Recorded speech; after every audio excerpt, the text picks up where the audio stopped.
Good morning, everyone. Will the Recess Government Relations, Ethics, and Transparency Committee meeting of February 4th, 2025, please reconvene.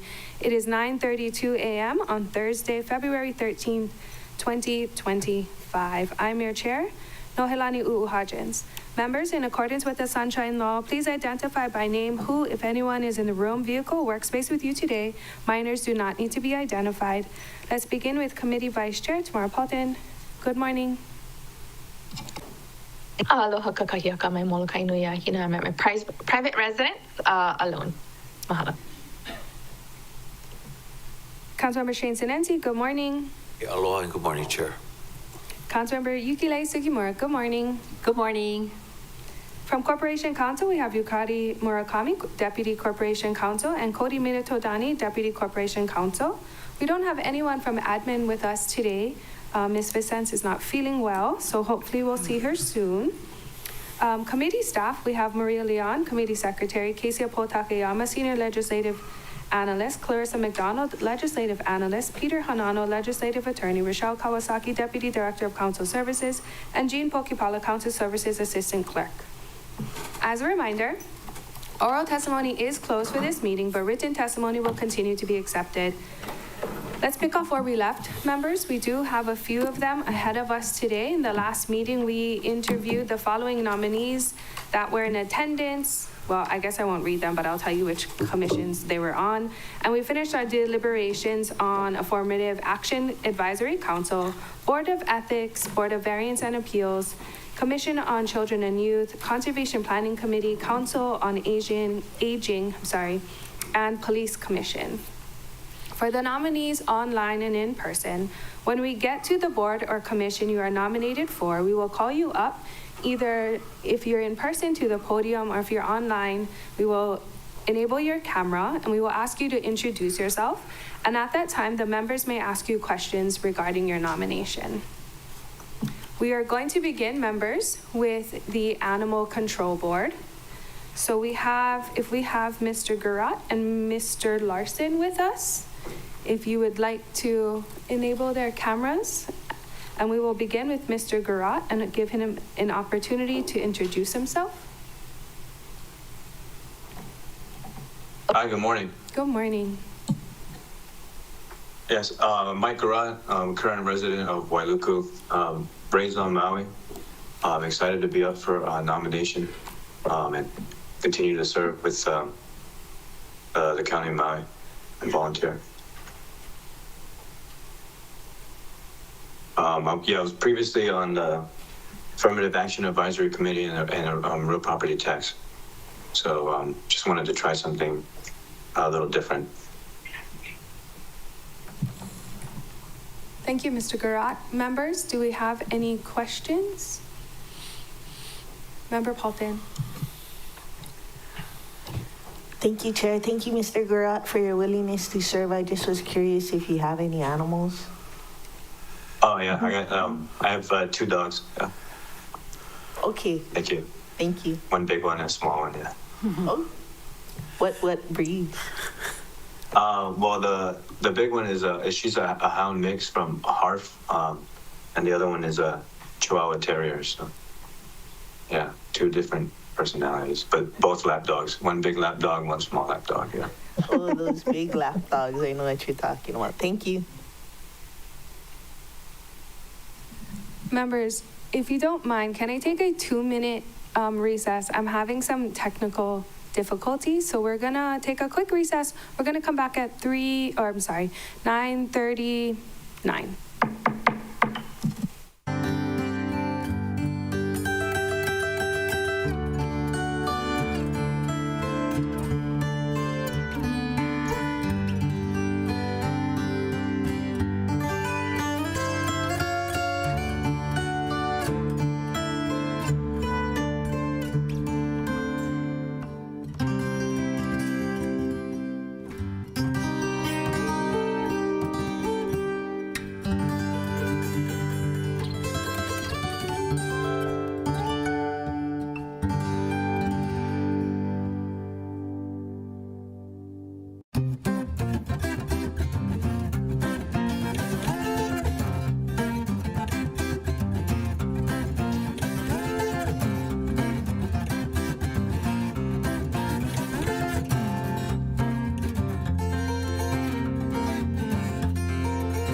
so much for allowing me that quick recess so I could see your beautiful faces.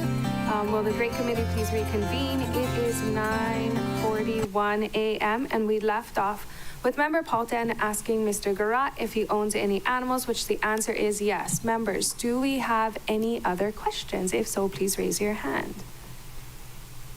Member Sugimura, please go ahead. So I have a question for you. Okay.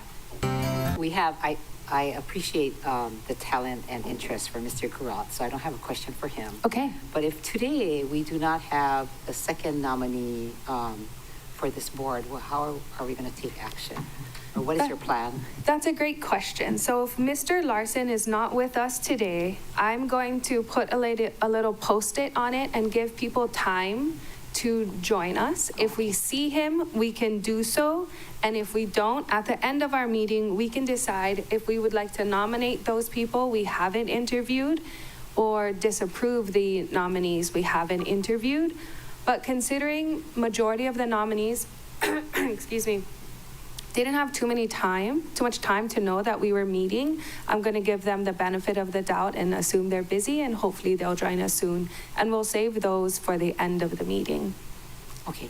and just continue to move on. Okay. Perfect. And then decide what we want to do at the end if they don't join us. Okay. But thank you for that question. Yeah, so for Mr. Garat, I just want to say with the boards and commissions he was participating in, very impressive, and I totally support his request. Thank you.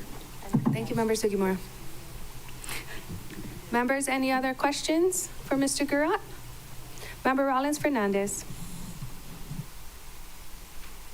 Mahalo, Chair. Aloha, Mr. Garat. Mahalo for your willingness to serve in this capacity. I have 3 questions that I usually ask our nominees, and that's if you foresee any issues with your attendance on this on the Animal Control Board. What is your experience with the board, if you've attended any of the meetings, and how do you envision contributing to the board? I don't foresee any issues with attendance. That was your second question, right? Was it or first one? That was the first, yeah, and then Okay, well- if you've attended any of the meetings or. Oh, no, I read the minutes, so I haven't actually attended one. And the third is just to, I guess, absorb, learn, and then, just try to share whatever I can and contribute however I can. Okay, mahalo. I'm supportive, and mahalo for adopting your rescue dogs, giving them a forever home. Mahalo, Chair. Thank you for that question. Members, any other questions? Seeing none, thank you very much, Mr. Garat. Do we have Mr. Larson? No. Okay, we will hold on to this one until the end. I will add, though, members, if you look at his application, he does have 4 years as chair for this board. So we will hopefully give him an opportunity to come and talk story with us. And if not, we can make our decision at the end. Hold on, let me make all my place markers so I know where I'm going when I come back. Okay, members. Let's continue on to Civil Service Commission. Do we have Mr. Jenkins with us?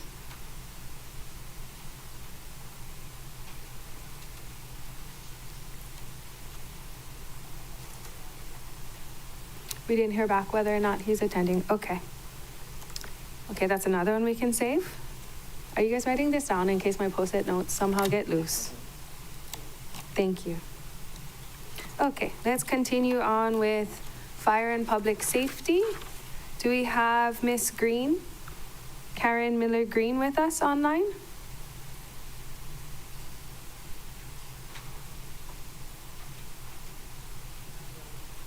She's not available to attend today. Good to know.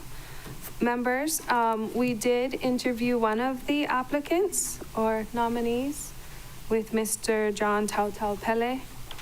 And I guess we will continue on to then the advisory board. Okay, wait 1 second.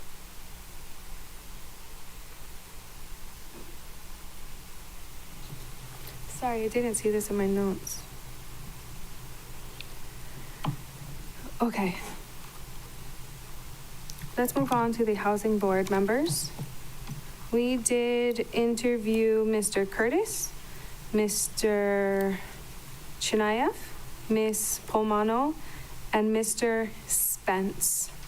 Ms. Sandra Lee Duvachel did not respond to our request. Oh, she's online. Oh, yay. Great. Ms. Duvachel, if you would like to introduce yourself and give the members an opportunity to ask you some questions.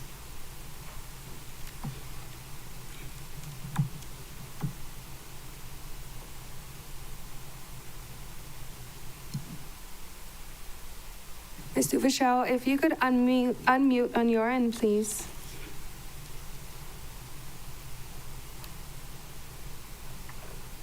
Good morning. Can you hear me? Good morning. Yes, we can. Good morning. I apologize for not attending last time. It seems like you've had a full house. Good morning, Chair Hodgins, council members. Thank you for the opportunity to be here. My name is Sandra Duvachel. I have been in the construction, building / development industry for 45 years. 34 of those years have been here in Hawaii. I am a general contractor. In addition, I partner in workforce housing development from raw land to finished homes.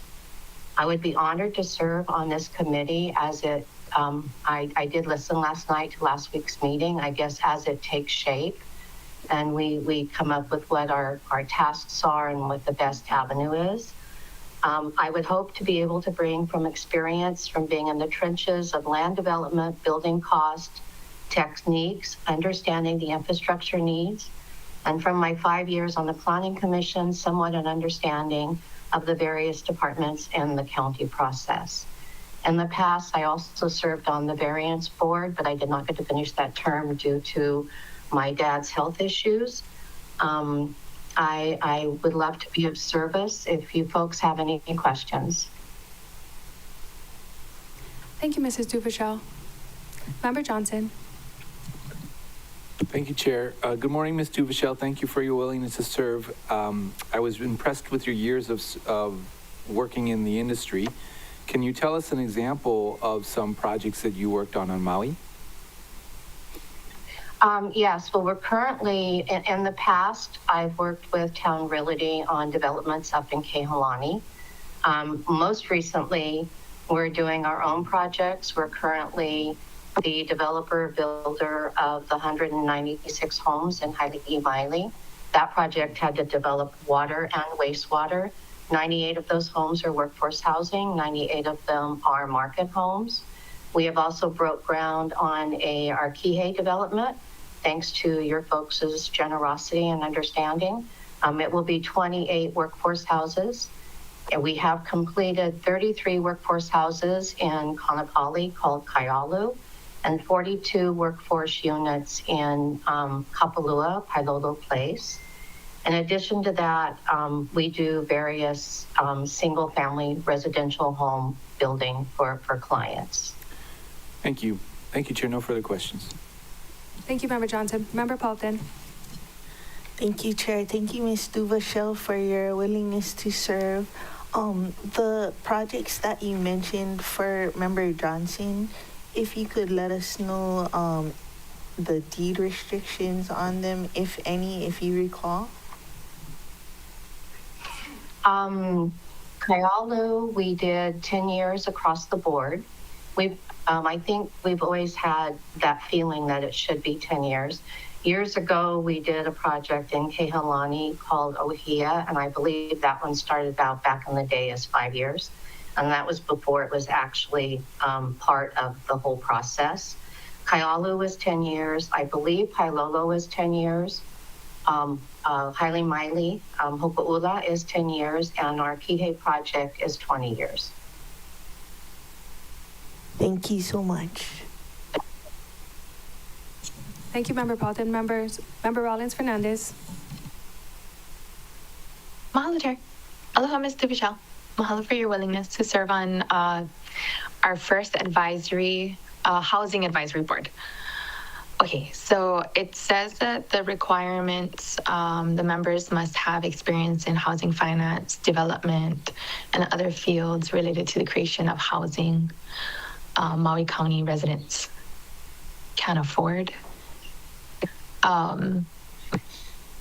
Do you have a background in housing finance too, or just the development part?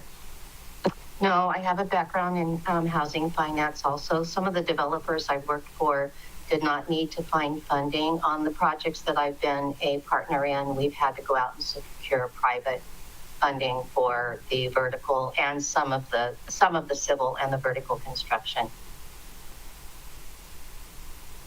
Okay. I think, does staff know how often this board will meet? It's the first time, so we don't know if it's like a monthly thing or twice a month. Corp Counsel is looking for your answer right now, Member Rollins Fernandez. Okay. Give her a minute. And I can yield to my colleagues if they have questions while I wait for the response to that question. Mahalo, Chair. Thank you. Members, do we have any other questions? Seeing none, I'm happy to wait. Please go ahead, answer her question. Thank you. Thank you. Thank you, Chair. There is no minimum number of meetings as set forth in the charter, so it's up to the board, I think. Mahalo for that response. Mahalo, Chair. Of course. Members, any other questions? Member Kama. Thank you, Chair. Thank you, Ms. Duvachel, for being here. So my question is, I'm pretty impressed that you've had this much experience, this many years experience in the construction industry, as long as the financing portion of it. Are there many women, do you know, in this field? Not to my knowledge, no. Thank you for the question. It has been, I will say that there's been times that I thought I wanted to do anything other than construction, but it has been extremely challenging and rewarding, and I wouldn't change anything about it at this point. But there's not many of us out there, no. But I always encourage, I've actually, we have 3 women project managers, and on our Hokaula project, my daughter is the general superintendent. So we're trying to raise them up and pass it on to the next generation. Very good. Thank you. Thank you, Chair. Thank you for that question. Members, any other questions? Nope, seeing none. She was the only other nominee. I have to make sure I know the difference between a nominee and an applicant, so sorry. That we didn't interview the last time. So this will then conclude all of the 5 nominees for this potential board. So at this time, I would like to entertain a motion to recommend adoption of Resolution 25-32, including any non-substantive revisions. Move. Second. Thank you. I have a motion made by Councilmember Kama and a second made by Councilmember Sugimura. Any further discussion, Member Paulton? Thank you, Chair. I'd like to separate Mr. Dennis Walter Chinayev. Would you like to put him on Exhibit C for disapproval? Yeah, I move to move Mr. Chinayev to Exhibit C for disapproval. Second. Okay, I have a motion. Can I clarify, though, that would mean that Mr. Curtis, Ms. Duvachel, Ms. Polmano, and Mr. Spence will be placed on Exhibit B for approval? That is exactly what it means, Chair. Okay, thank you for that clarification. So I have a motion made by Member Paulton to move Mr. Curtis, Ms. Duvachel, Ms. Polmano, and Mr. Spence and place on Exhibit B for approval, and Mr. Chinayev placed on Exhibit C for disapproval, and I have a second by Member Senensi. Any further discussion? Member Paulton. Thank you, Chair. I think Mr. Chinayev is a nice person. My concern is that he doesn't have experience actually in Maui County building. I heard that he has wonderful ideas, which, we clarified that it is a board that will take public testimony, and I think that would be a great place for him to participate in the public testimony. In looking at it, there is a good gender balance, men, women, people from different areas. I just would like to see more local experiences because I feel that they understand the specific obstacles when it comes to building in Maui County. It's a very unique place that is different than majority of the other continental U.S. And being that this is a first board, I think that's where our efforts need to focus. And ideas from outside are great and welcome and appropriate to me during testimony time. Thank you. It's no indication as to his character. Thank you, Member Paulton. I agree with you. If you didn't make that motion, I would have done the same. I appreciate our local experience here and our local home builders. It is a very difficult concept to understand how difficult it is to build housing here. And I agree with you that while I appreciate his expertise elsewhere, it is a special version of expertise to build homes not only in Hawaii, but on Maui. That's how I feel. And Lanai and Molokai. And Lanai and Molokai, yes, of course. Thank you for that clarification. Member Cook. Thank you, Chair. I won't be supporting this, and I understand the context and the intent. As a builder, it's almost to some degree a universal language. And when you come to basically being the mechanics of building, efficiency, morale, procurement, various tools, organizational skills, I don't agree, and I don't think that this separation between, quote, the continent and here is great. Land use, cultural sensitivity, awareness of the nuances that we are special and unique and limitations that we have, I acknowledge. Mm-hmm. But I think that I did speak with Dennis. I know people who know him. He's like 80 years old. He has a lot of experience. He doesn't have any ambitions. He really wants to serve. I think that his depth of experience would bring something to the conversation and help. So I respect everybody's opinion, but I just wanted to weigh in on that. It is, and maybe personal, it's like we're talking about home building. We're talking about being able to provide sustainability for our community, both structurally and socially. So I'll be supporting him, and I'll be calling for a voice vote. Thank you. Of course, we can definitely do a voice vote. Member Rollins-Fernandez? Mahalo, Chair. Just 2 points of information for Member Cook. So a voice vote only happens when it's unanimous. Otherwise, it's a roll call vote. So I think that's what Member Cook meant. I got you, my friend.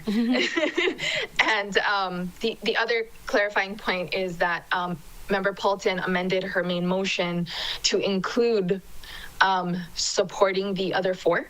So it's I know Member Cook said you're going to vote no, but I just wanted to make sure that when you said you're going to vote no on this motion, that you're voting no to putting one individual's name on the disapproval list and the other four names on the approval list.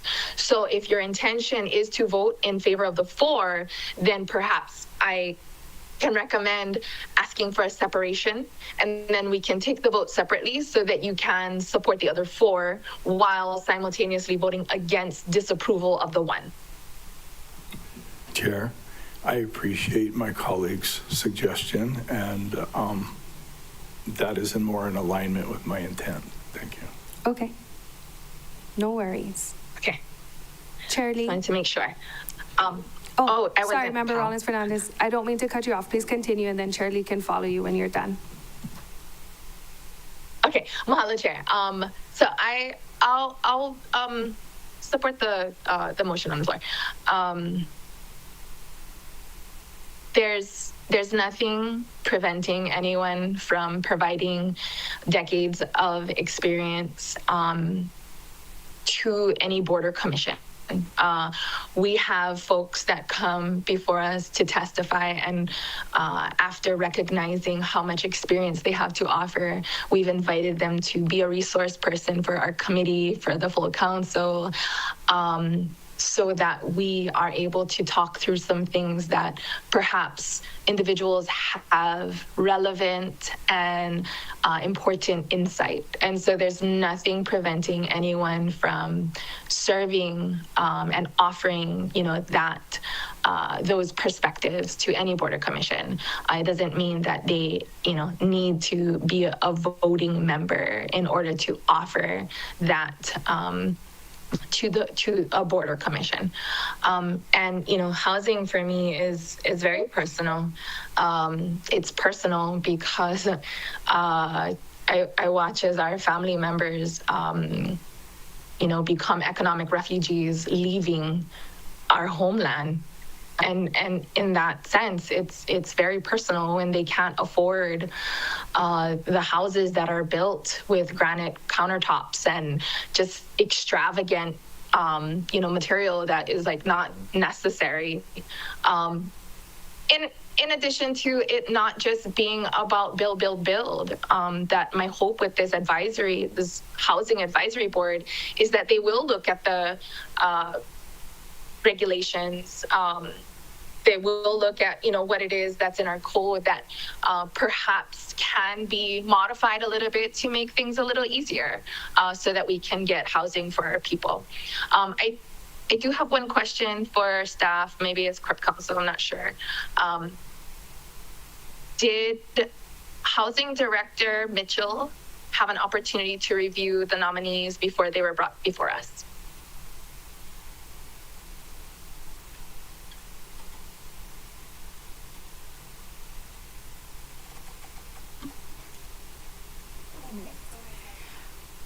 I can't confirm. I thought maybe Ms. Vicens had said that he had a chance to see who the nominees were, but I'm not quite sure if he reviewed the applications and whatnot. I apologize. I have to confirm with Ms. Vicens on that. Okay, mahalo for that response. So, Chair, I think I'm actually going to not vote for the motion and join Member Cook in voting against the motion until I'm able to confirm that. That's important to me. So sorry, I missed the last 30 seconds because we were trying to figure out who did what and how to make this vote. Can you please repeat yourself, Corp Counsel? Sorry. Yeah. Yeah. So for Councilman, the question whether the director of the Department of Housing was able to review the applications, I thought he might have known who the nominees were, but I'm not sure on that. Got it. Okay. That's what I thought Yeah. you said, but I wanted to triple check. Thank you. Okay. At this time, then, please explain how we're going to vote on this.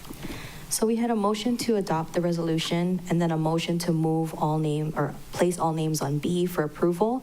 That was a motion made by Councilmember Sugimura and seconded by Councilmember Kama. And then we had an amendment to that amendment, which was a motion made by Councilmember Paulton and a second by Councilmember Sinensi to place all on B with the exception of the one person you're talking about to C. So we do have an amendment, and then if that passes, it will take over basically the first amendment.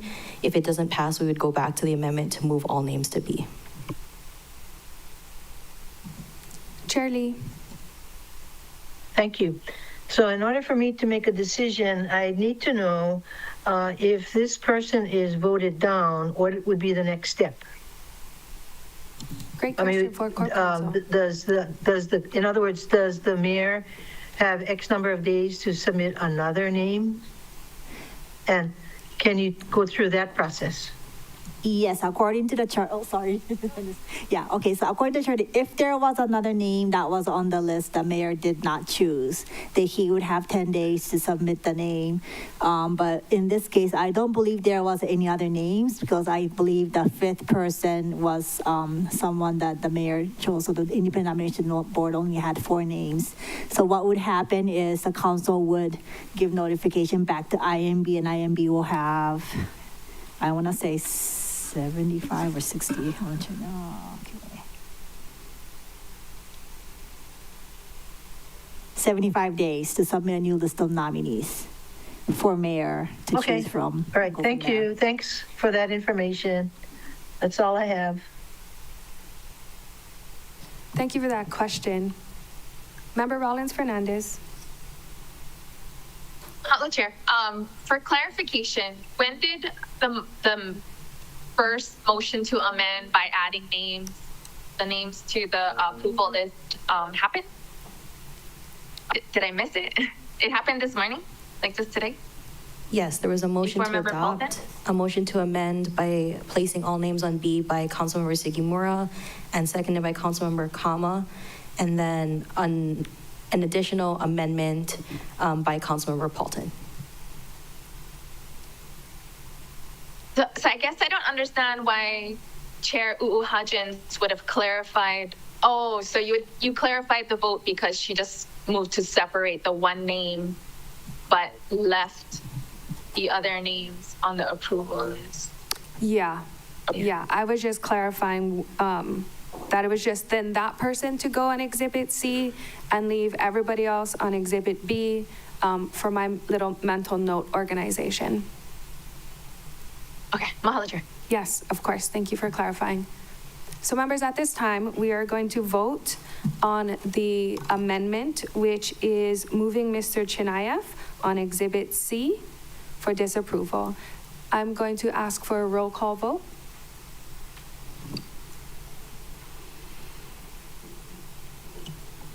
Proceeding with roll call vote, Councilmember Cook,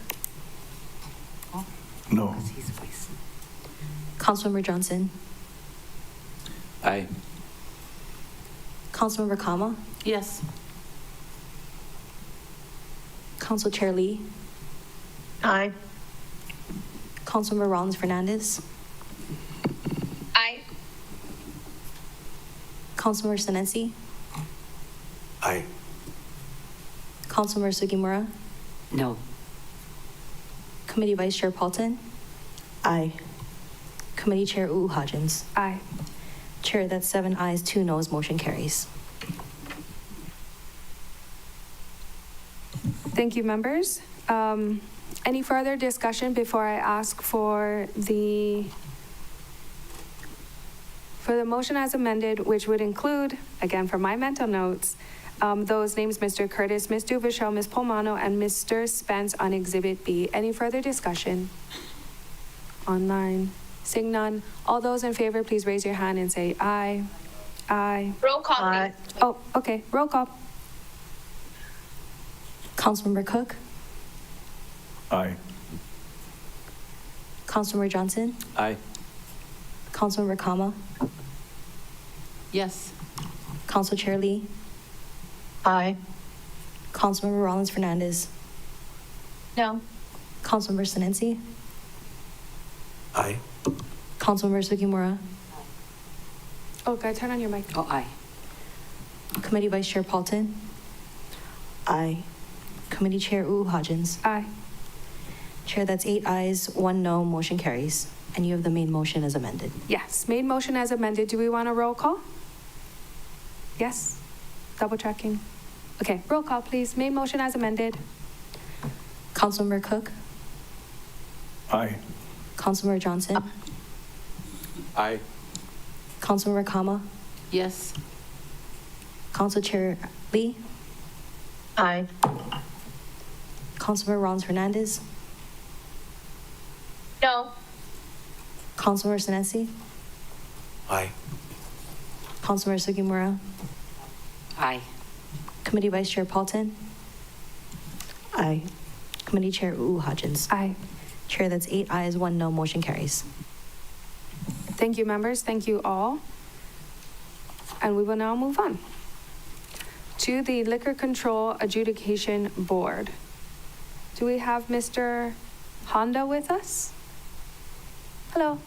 Please come join us in the front podium and introduce yourself, and the members will ask you a few questions. Good morning, everyone. My name is Mark Honda, and I've been here in Maui since 1977 as a practicing attorney. I currently hold an inactive license. In 1988 to 95, I was appointed as a per diem district court judge. And in 2018 to 2020, I was reappointed as a per diem district and family court judge. I had the privilege of serving as a deputy director of the Department of Liquor Control for the term of 2017 to 2018. And I'm very familiar with the liquor adjudication board. In fact, I had to attend all meetings. And at that time, Mr. Peter Hanano was the deputy prosecutor prosecuting all those claims. So it's something that I feel comfortable with. I don't need on-the-job training or learning. I just need the HRS and references to update. I'm looking forward to participating. This is, if I'm approved, will be the first board or commission I've ever sat on in my life. And as a little bit of humor, I was babysitting my 9-year-old grandson yesterday. And I said what I'd be doing this morning, appearing and answering questions, why. So he asked me, why, Papa, why? So I thought I'd make him laugh. So I told him, I'm going to do this. And then he later told me, I dare you. Okay. So I was going to tell him, as soon as I left the Department of Liquor Control, I had to babysit your older cousin. And then, you. And then your younger cousin was born later, and I became a full-time babysitter. So this is after school and all. So I told him, after all these years, Papa got tired of changing diapers and watching Paw Patrol and Sesame Street. And I thought I'd re-enter the adult world and do some serious business here. So that's what I applied. And if my grandson ever watches Akaku of his broadcasted, he'll see that I took him up on his dare. We love to hear it. Thank you so much, Mr. Honda. And thank you for volunteering. And we will make sure to send you this clip so you can play it for your grandson. Oh, thank you. Members, any questions? Member Cook. Thank you for your willingness to serve. Do you watch the minutes? Are you very familiar with the recent process? The reason I'm asking the question is, it seems to be that I've spoken with several restaurants that are having difficulty getting their liquor licenses. And it seems to, and anyway, I was just wondering, are you familiar with that at all? And do you have an opinion? Somewhat. It's kind of been historically a problem. Excuse me, an ongoing problem. And that's the reason why I opted to sit on the adjudication board, where I wouldn't have to get into the nitty-gritty politics, which may overlap the liquor commission. So although I've been attuned to these complaints, and it was an ongoing complaint when I served at Liquor Control. And I'm just aware of that, and it's been around for quite a while. Thank you for your willingness to serve. Sure. Your life experience, you definitely have the maturity and the experience to serve. So thank you, sir. Oh, thank you. Member Sugimura, followed by Chair Lee. Thank you. So nice to see you here. Nice to see you. Yeah, and we don't have to ask you if you ever attended or know of and all those questions. And it sounds like you are committed in terms of time, and I hope your grandchildren will find another babysitter. Oh, no, I'm still maintaining the Monday through Friday and Saturday ball games with them. I support. Thank you, Member Sugimura. Chair Lee. I just wanted to say that I can verify and speak on behalf of Mark's integrity, honesty, and I know he'll do a great job. He was on our golf club for a long time, until he had to start babysitting. So good luck, Mark. Thank you. Thank you. Members, any further questions? Member Rollins Fernandez. Mahalo, Chair. Member Sugimura is right. Mr. Honda answered all the questions I usually ask, which is why I'm not asking those questions. And I just wanted to mahalo Mr. Honda for his willingness to serve on this board, and to mahalo your grandchildren for sharing you with the community. Thank Mahalo, you very Chair. much. Thank you, Member Rollins Fernandez. I was just about to say the same thing. Thank you to their grandchildren for sharing their papa with us. I know that is probably a lot of work. So thank you for doing both too. We all love a great grandparent. Member Kama, you have any questions? Yes, I did. Thank you. Just one. So thank you for being here, Mr. Honda. Go Falcons. Did you know when you're in high school that you were going to be an attorney, or you wanted to be one? Pretty much so. My dad was, so I followed in his footsteps. Thank you. Thank you, Chair. Thank you, Member Kama. Any other questions? Seeing none, at this time I would like to entertain a motion to recommend the adoption of Resolution 25-33, including any non-substantive revisions. So move. Second. Thank you. I have a motion made by Member Sugimura and a second made by Member Kama. And unless there's any further discussion, I'd like to entertain a motion to recommend the following names be placed on Exhibit B for approval. Mr. Mark Toku Honda. So move. Thank you. I have a motion made by Member Sugimura and second by Member Kama. Any further discussion? Seeing none, all those in favor, please raise your hand and say aye. Aye. Chair, that's 9 ayes, 0 noes, motion carries. Thank you. Members, on the whole motion as amended, all those in favor, please raise your hand and say aye. Aye. Aye. Chair, 9 ayes, Aye. 0 noes, motion carries. Thank you very much, Mr. Honda. Thank you very much, everyone. Thank you. Okay, see you soon. Members, let's continue with the Liquor Control Commission. Give me a second. And Mr. Edwin Misaki will not be attending. And if you don't mind, members, we will save all of those who are not attending for the end. We did get testimony in favor of him the last time we were having this meeting. So we will continue on. He also has an extensive bibliography that he attached. An extensive, he does. In biological science. I'm happy to support him at the end though, when we will take all those up that we didn't take, just to be fair to the other nominees that we haven't interviewed. And we are going to continue then with Commission on Persons with Disabilities.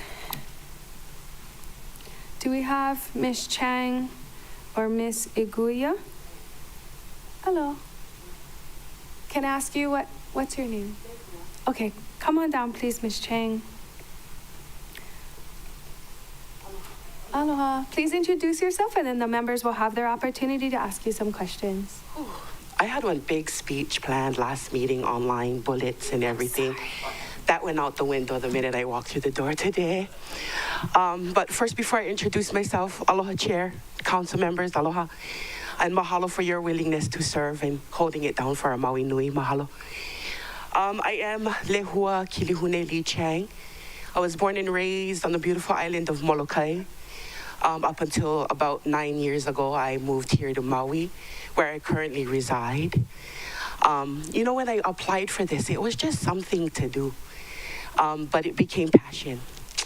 Why service? Yeah, I can think of many reasons to serve. I come from a family where we are service people. There's 3 members in my ohana that stand out to me. My great-grandmother, Mary Lee, who was very vital with Protect Kaho'olawe ohana, as well as Hui Alaloa. She served by faith, walked by faith. My grandmother, for 25 years, served the women, the children of Molokai with Queen Liliuokalani Children's Center. My mother, a recovering drug addict for the last 20 to 25 years, Wanetli, is now currently serving those that are suffering with addictions on Molokai. Why the commissions on persons with disability? At the age of 10, I knew I was different. There was something wrong with me, and I slipped through the cracks until I was 40. My grandparents sent me to doctors after doctors after doctors, and I never was seen. I never was treated. There was something wrong with me. At 40, I decided to advocate for myself, went to a doctor and demanded that she find something wrong with me. There was something wrong. Find something wrong with me, I'm not leaving your office until you do. And when you do find something wrong, when there is a name on that diagnosis, we will make an action of treatment and how we can get about it. They brushed it off for my whole entire life as behavioral issues, that I was just a naughty kid. I was not just a naughty kid.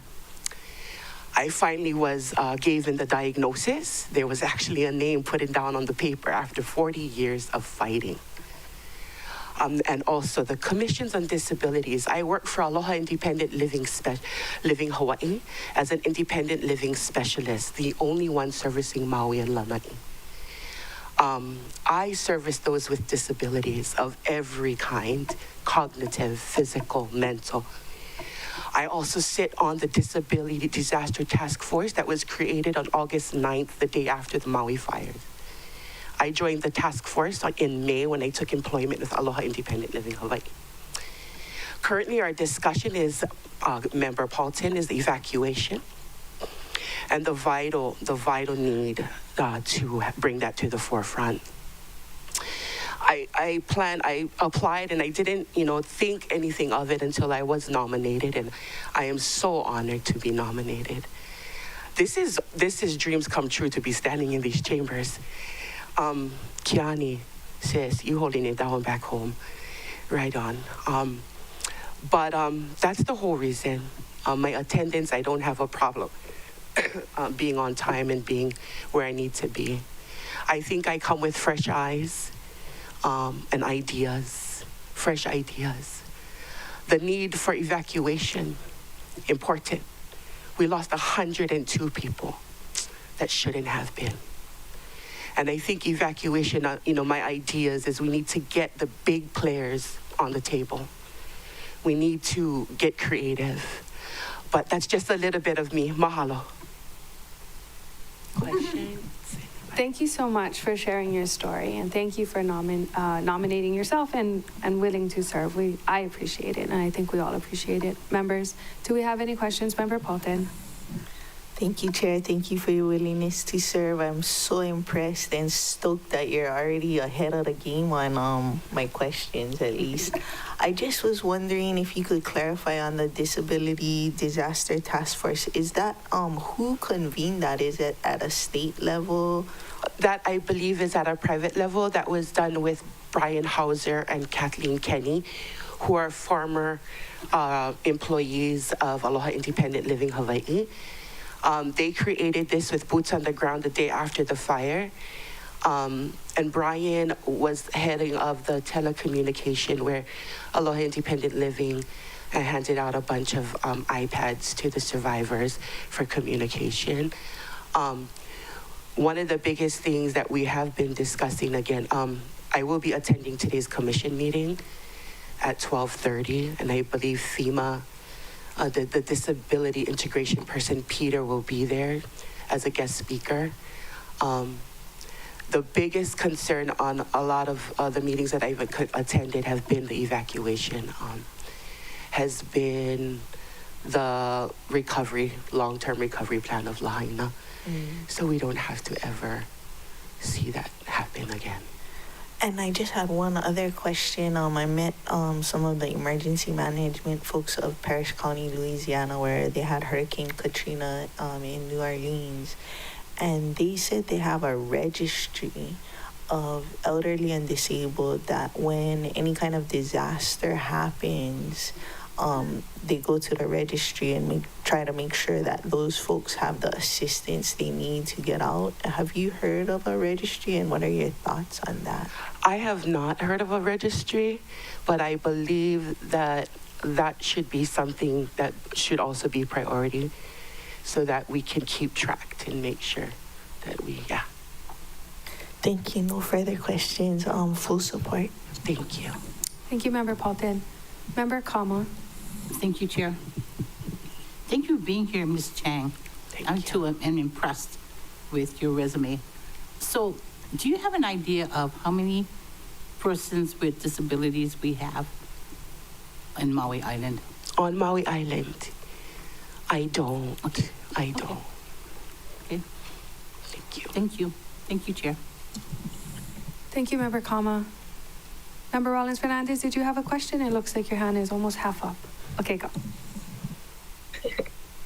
Mahalo, Chair. Aloha lehua. Aloha. Ms. Lee Chang. Your opening remarks made me emotional.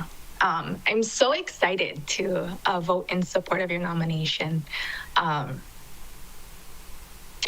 I guess having personal experience, with individuals in high school, and high school can be so challenging, and then watching people find their purpose and then their voice, and then lending their gifts to uplift others is just so profoundly moving to me. So I love seeing you at this podium, and I'm excited Thank you. about the work that you're doing.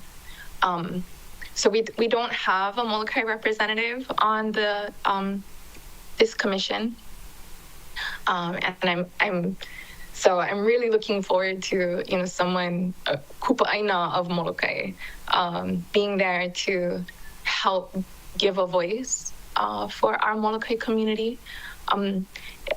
Is there any mana'o that you'd like to share about how you may envision doing that?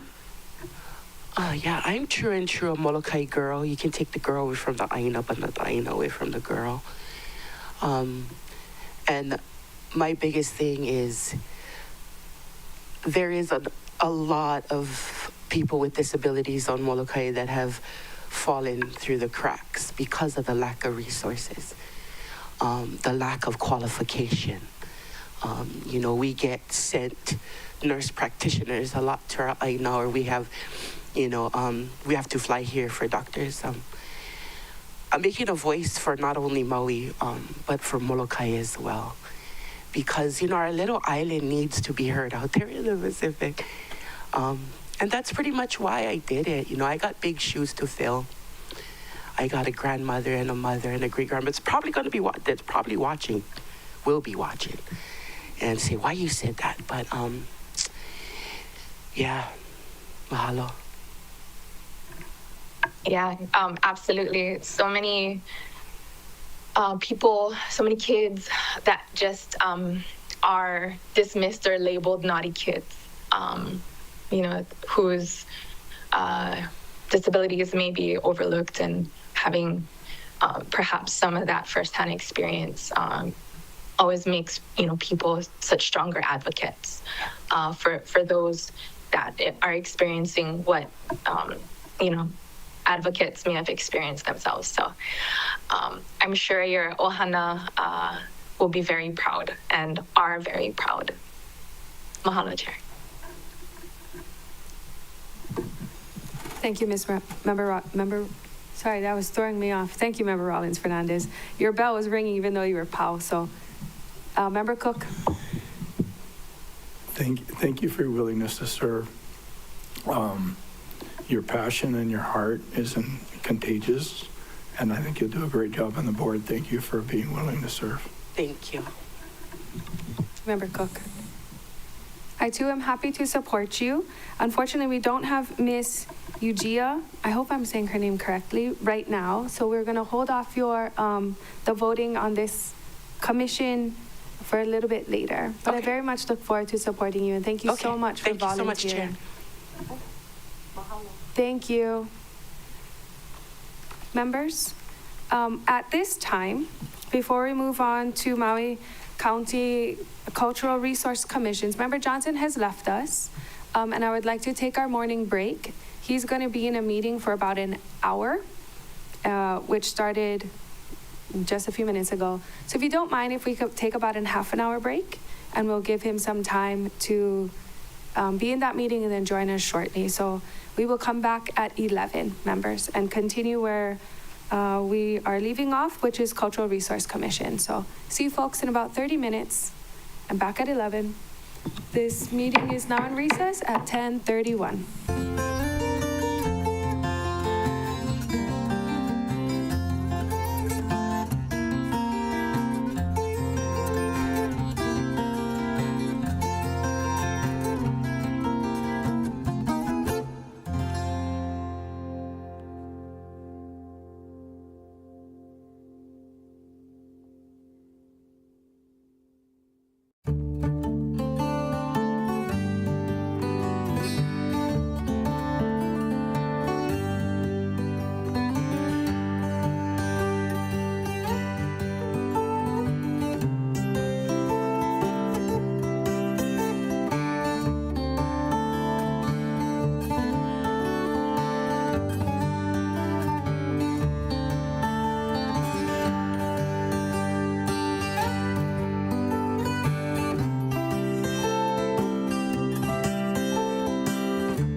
Welcome back, members. It is 11:06, and will the Great Committee please reconvene?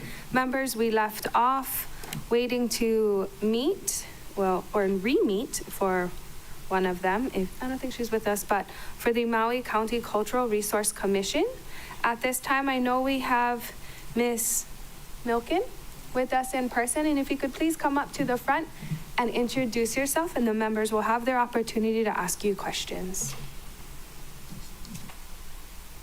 Aloha, and thank you so much for the potential opportunity to serve a Maui County Commission. My name is Dora Milliken, and I live in Lahaina. As a very young child, my father and I, living back east, hunted and collected a collection of Native American artifacts around where we lived. We amassed a collection of about 5,000 pieces, and that collection will, within the next 5 years, be donated outright to our local historical society in Rhode Island.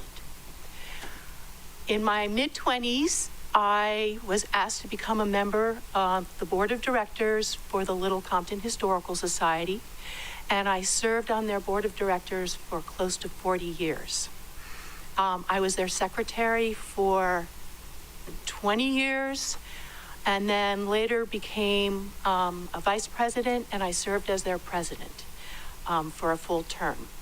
I also installed all of their special exhibits, so I have a lot of experience doing that, and that's this coming summer I will go back for 2 weeks to install the 350th anniversary exhibit. Here on Maui, I also, back east, I have moved with my husband several historic buildings. 18th century barns, corn cribs, very early houses. We saved these buildings, brought them to other parcels of land, and restored them completely. We won a few awards for this, the Sarah Delano Award out of the whaling town of New Bedford under WHALE, which is the Waterfront Historic Area League, and also the Westport Historical Society.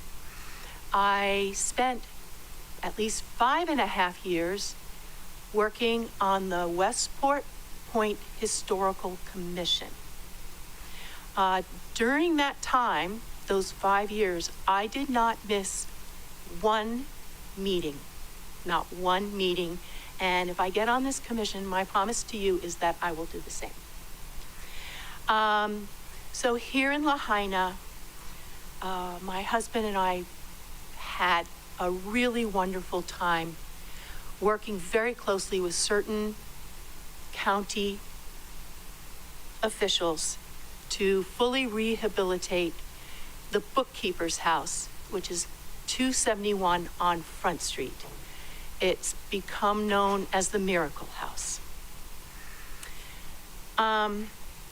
This is a passion of ours, and I mahalo again, and I really hope that I can serve for you. And please ask me any questions. Thank you very much. Members, any questions? I'm going to go with Member Paulton, followed by Member Johnson. Thank you, Chair. Thank you, Ms. Milliken, for your willingness to serve. Have you watched the Cultural Resource Commission meetings that they've had recently? Or I guess, sometimes a quorum is an issue, so any meetings? Yeah, because of that, I have not. So I think that everything building that lies within the county's historic districts would come to you for approval. Have you given thought to the Lahaina rebuild, like what things you would like to see come back and what things maybe not come back? Well, as a new member of the Lahaina Restoration Foundation, yes. My task is to help bring those 8 buildings within their purview back to restoration. but yes, I have. And one of my concerns personally is that I'm seeing certain permitted projects overbuilding their land lots. This was a fire, and it was a fire that devastated this community. And overbuilding, one building ignites another building and so on. And I just, that's a concern of mine. I've been watching it very closely. Are you familiar with sea level rise? I'm very familiar with sea level rise. I'm also very familiar with the fact that the University of Hawaii and NOAA, that there are conflicting reports at this time. Which report do you lean towards? I can't lean towards either at the moment because they are both from valid sources, and it hasn't been resolved. You do believe sea level rise is occurring? Oh, I do. Okay. And then how much do you know about Moku'ula and Loko o Mokuhinia? I have seen the movie. I know a certain amount, yes, and having lived in that area, I would pass it all the time and always kind of wondered, well, what's going to happen with that? So are you living in the house that survived now? Part-time, yes. Mm-hmm. Yes, it is. It was fully, power, utilities were brought back about 6 months ago. And your house that you were living in when before the fire, is that destroyed? No, it's not. Oh, no. Where we relocated is not destroyed, no. Oh. So the house that we lived in during the fire is still standing. It is the one called the Miracle House or the Red Roofed House.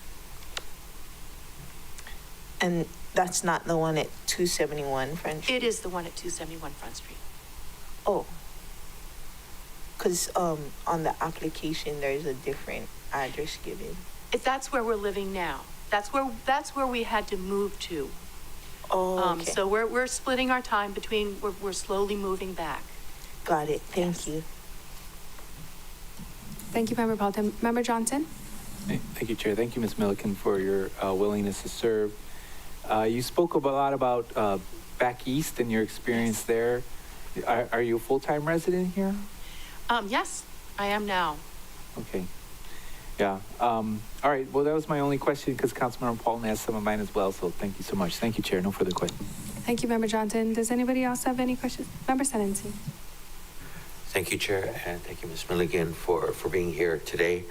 You mentioned 8 of the historic structures that you're helping to bring back. Can you list those?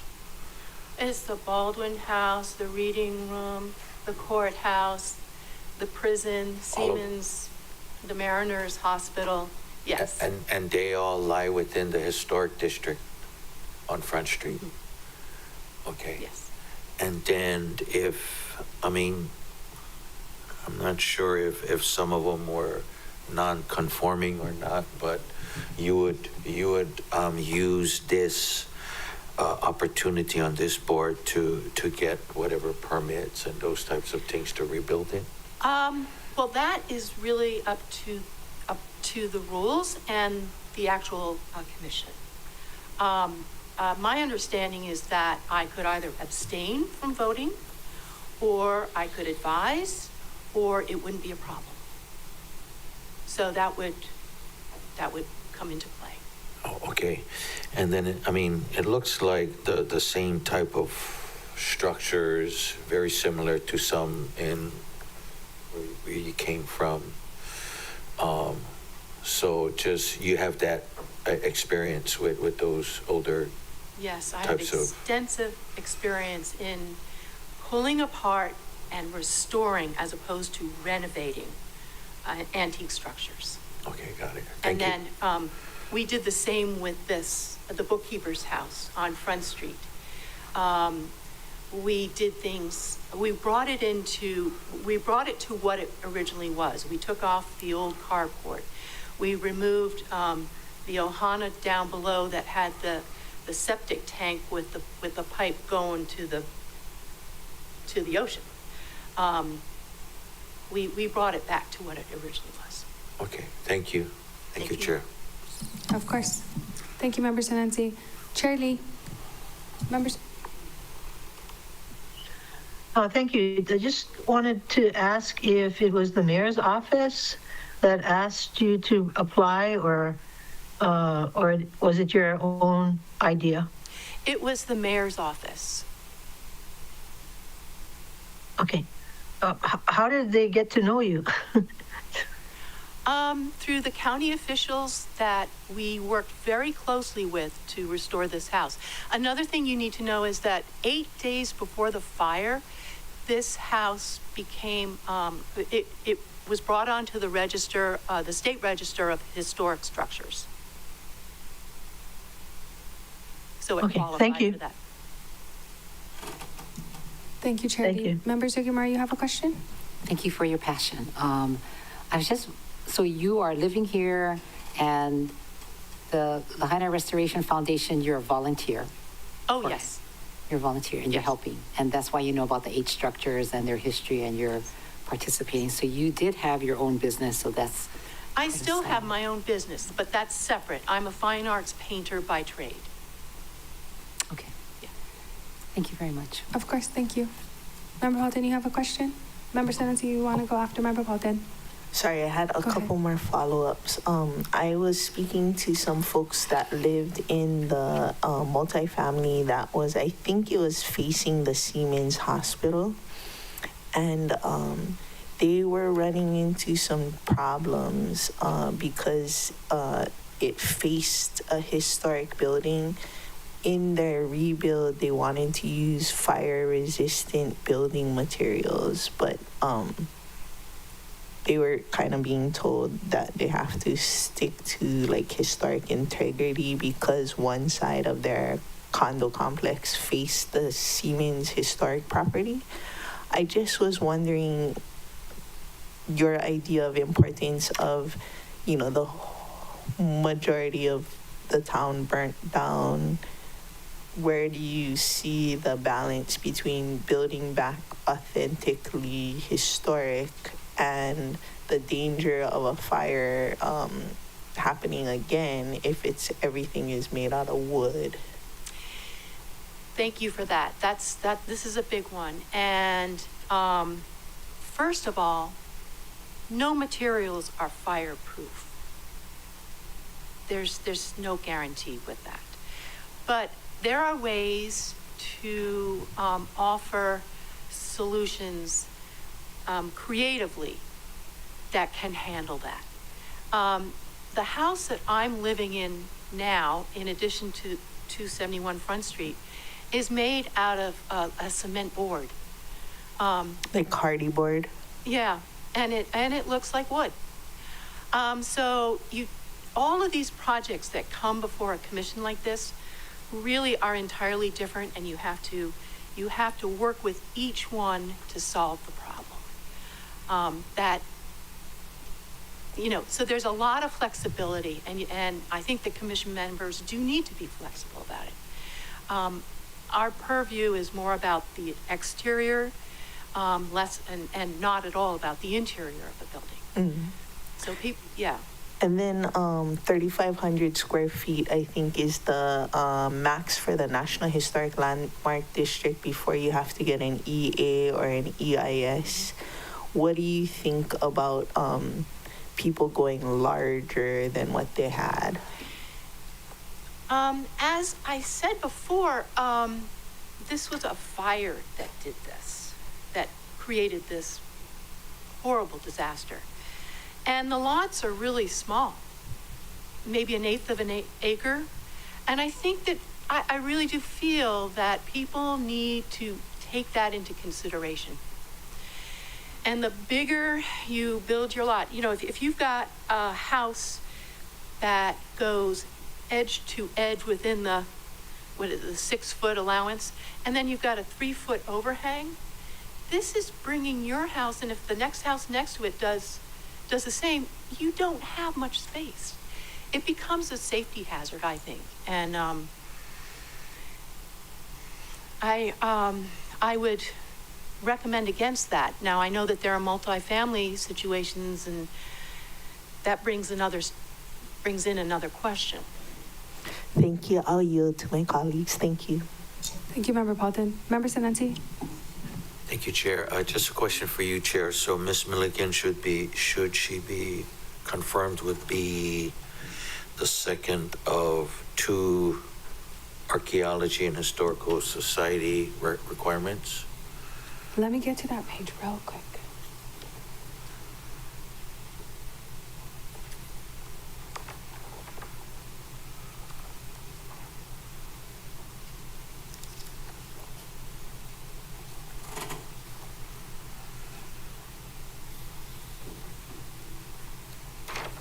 Sorry, we're further down than I thought. I guess we've been moving faster than I realized. Page 20. What was that? Page 20. 20. Past it. So this.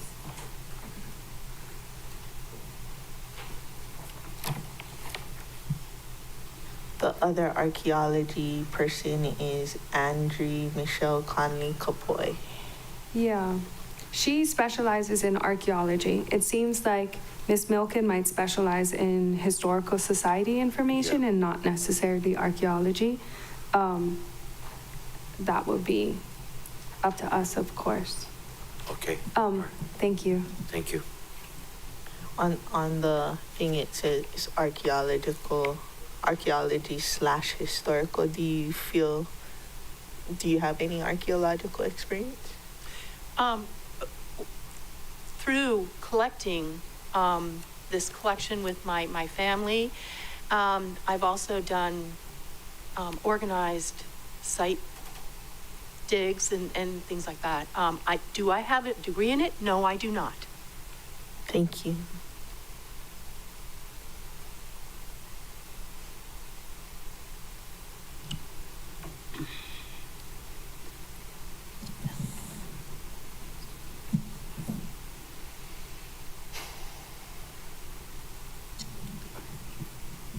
Okay.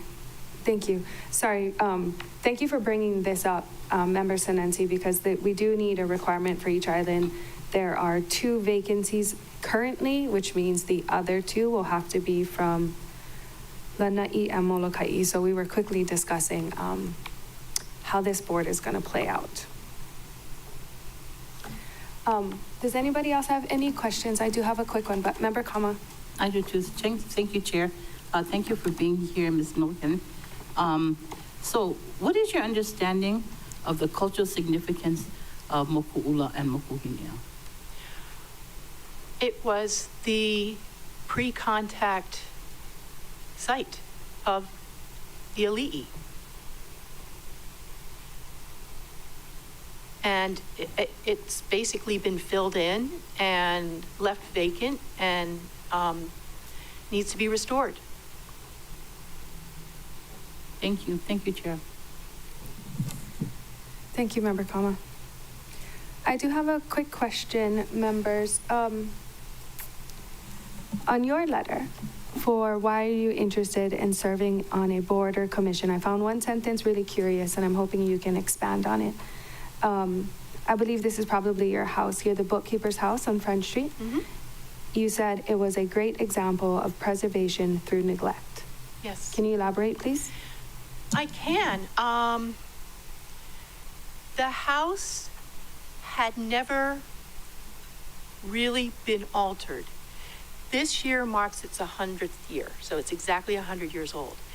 And it was sold out of the Pioneer Sugarcane Company in the 90s.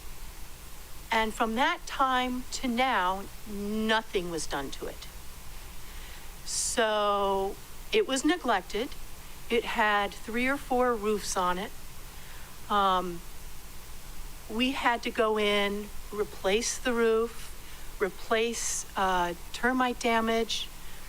But what happens in a situation like this is a house, a structure is actually preserved through ownership that never does anything to it, if that makes any sense.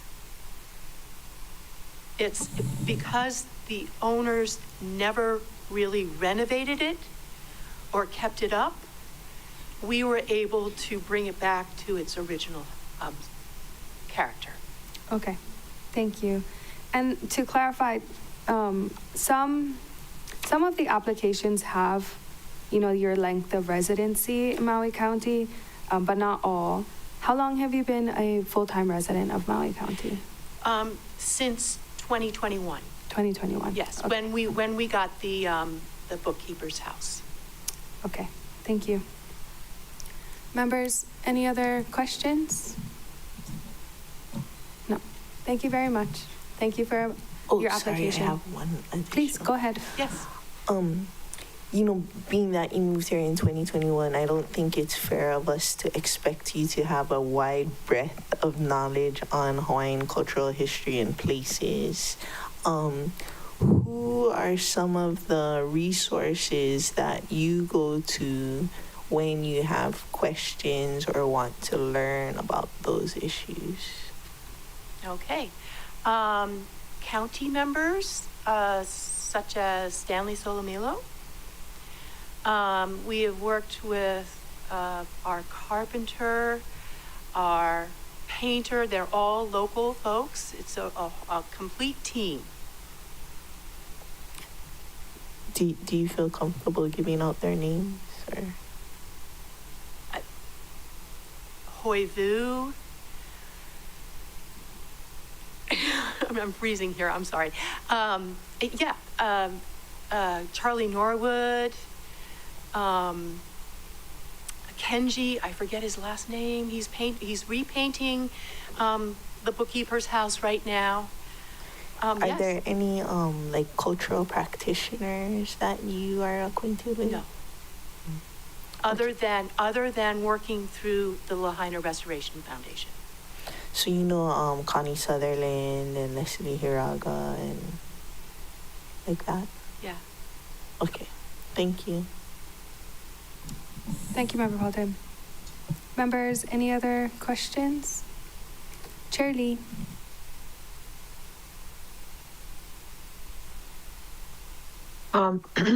Ms. Milliken, I am glad to hear that you put a high priority and importance on attendance. And you did say, I think I heard you say, that you have every intention, if selected, to attend every meeting.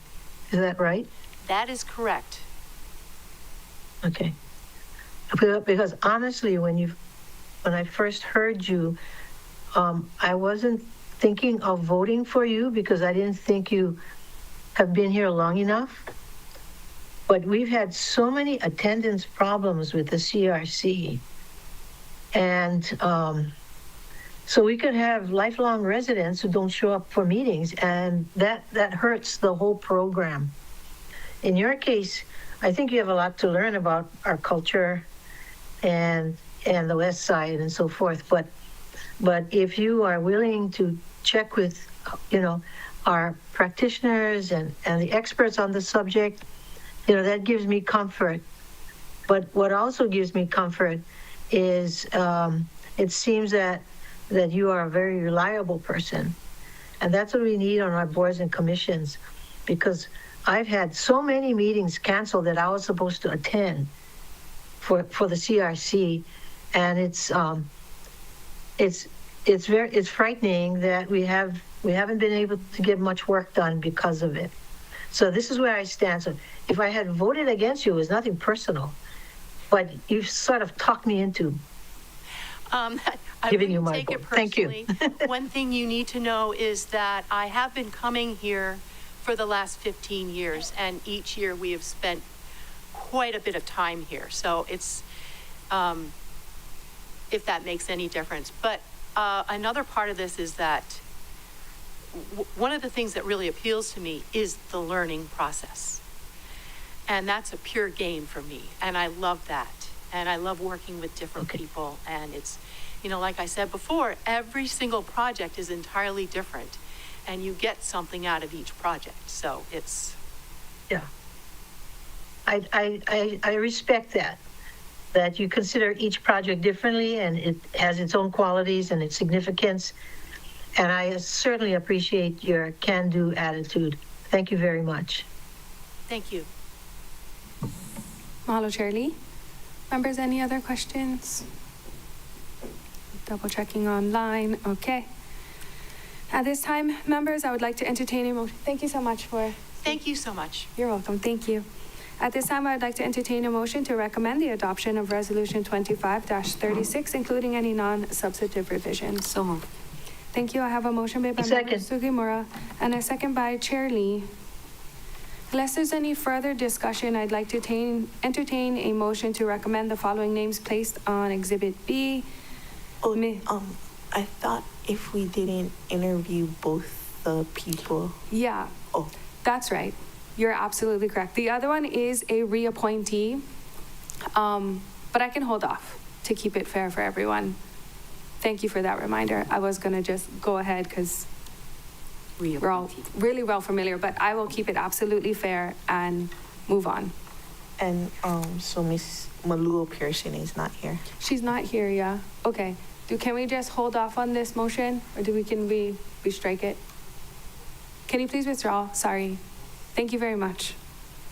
I have a motion withdrawn from Councilmember Sugimura and Council Chair Lee, and thank you for keeping it fair. And we will move on to the Maui Planning Commission. Do we have Ms. Pahukoa with us online? I don't think I see her in the audience. Okay, I think we see her. If Ms. Pahukoa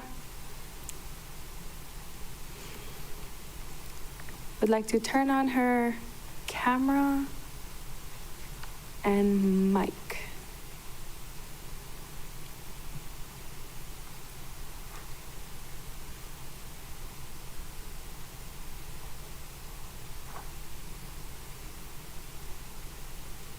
Ms. Pahukoa?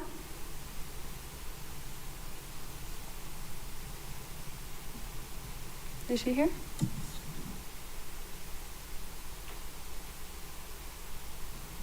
Ms. Pahukoa, if you could please unmute yourself. Oh, you're in person. Perfect timing.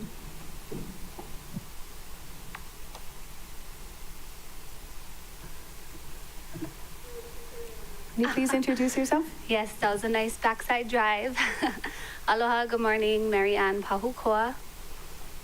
I have a statement prepared, a short one. Mahalo for this opportunity to present myself, representing East Maui, Maui Hikina. I was asked by my kupuna to take on this kuleana, and if approved, I would carefully make, the appropriate decisions to kako'o and support our community in its growth and in its overall well-being. You guys have seen me here, some of you, for years.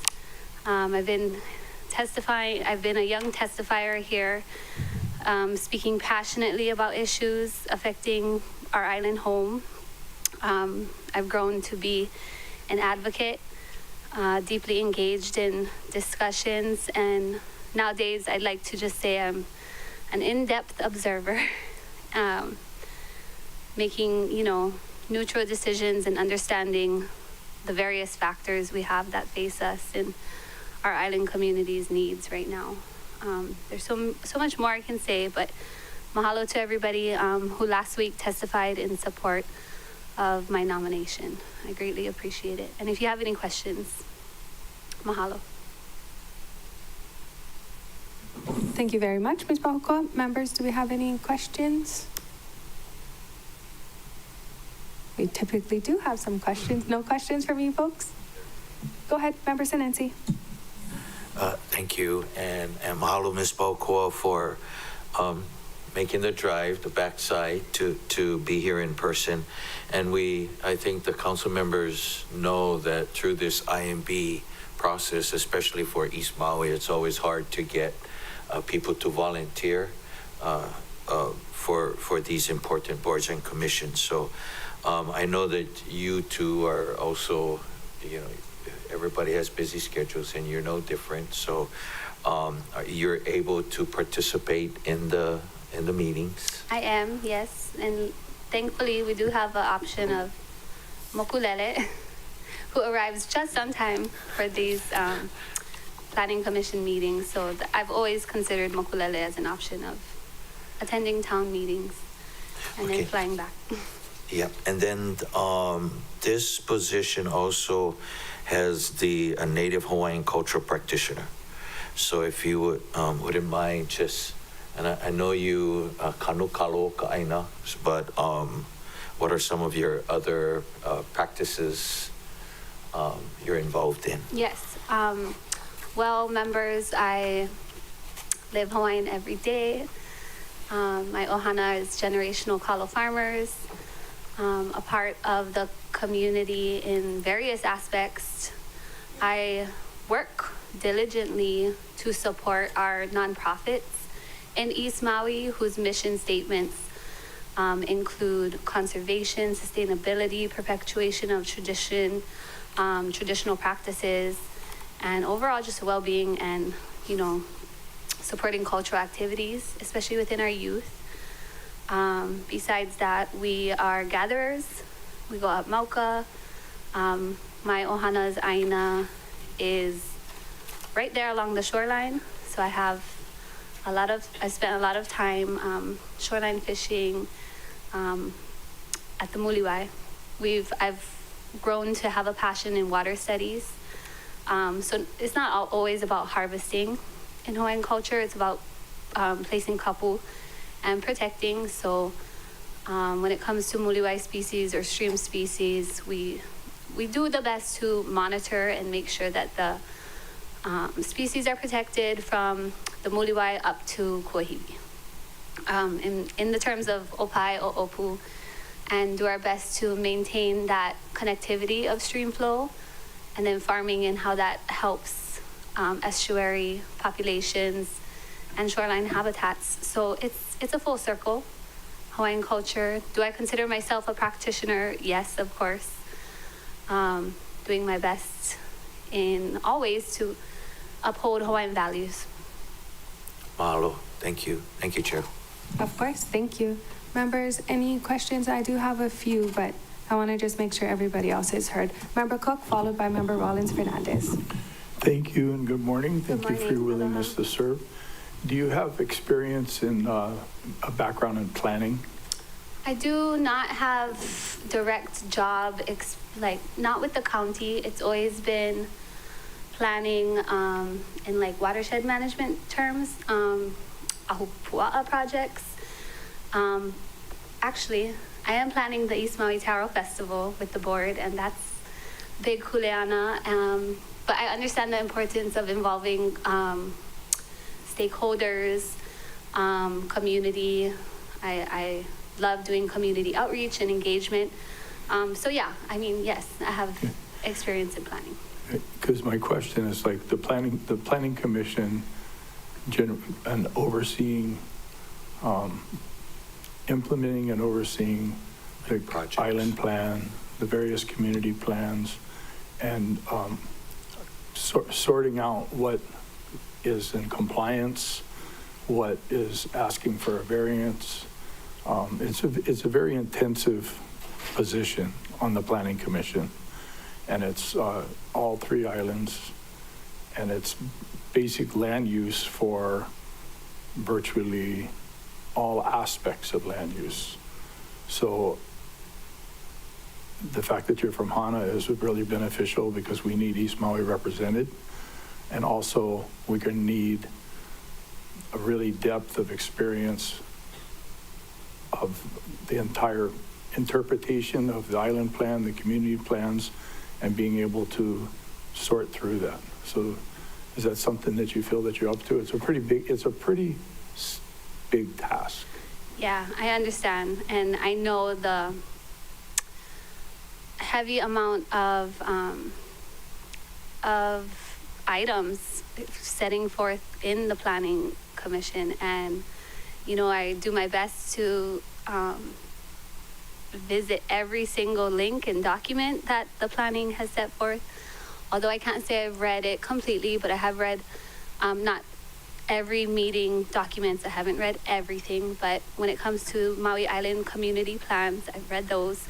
And I know that the Planning Commission is currently working on Wailea side and doing the growth framework currently. They're not POW yet, but yeah, East Maui, we don't have too much development, but I understand the need to, monitor and conduct findings of fact and do my homework for other districts. We don't have too much urban, areas. Majority is agriculture out there in Hana, East Maui, so I understand the extensive homework that I would have being presented with, all these upcoming agenda items. And currently, yeah, it's extensive homework. I know that. And if I were to be approved, it would be just nonstop, work into kind of understanding the framework, conclusions of law, and all that. Thank you very much for your Yeah, answer. thank you. Thank you for your question. Thank you, Member Cook. Member Rollins Fernandez?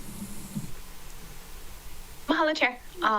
Aloha, Ms. Pahukua. Mahalo for your willingness to serve in this capacity and to do all the work, which I think you kind of already do as a community member when actively participating and testifying and providing perspectives, especially from East Maui side of your Ohana Aina.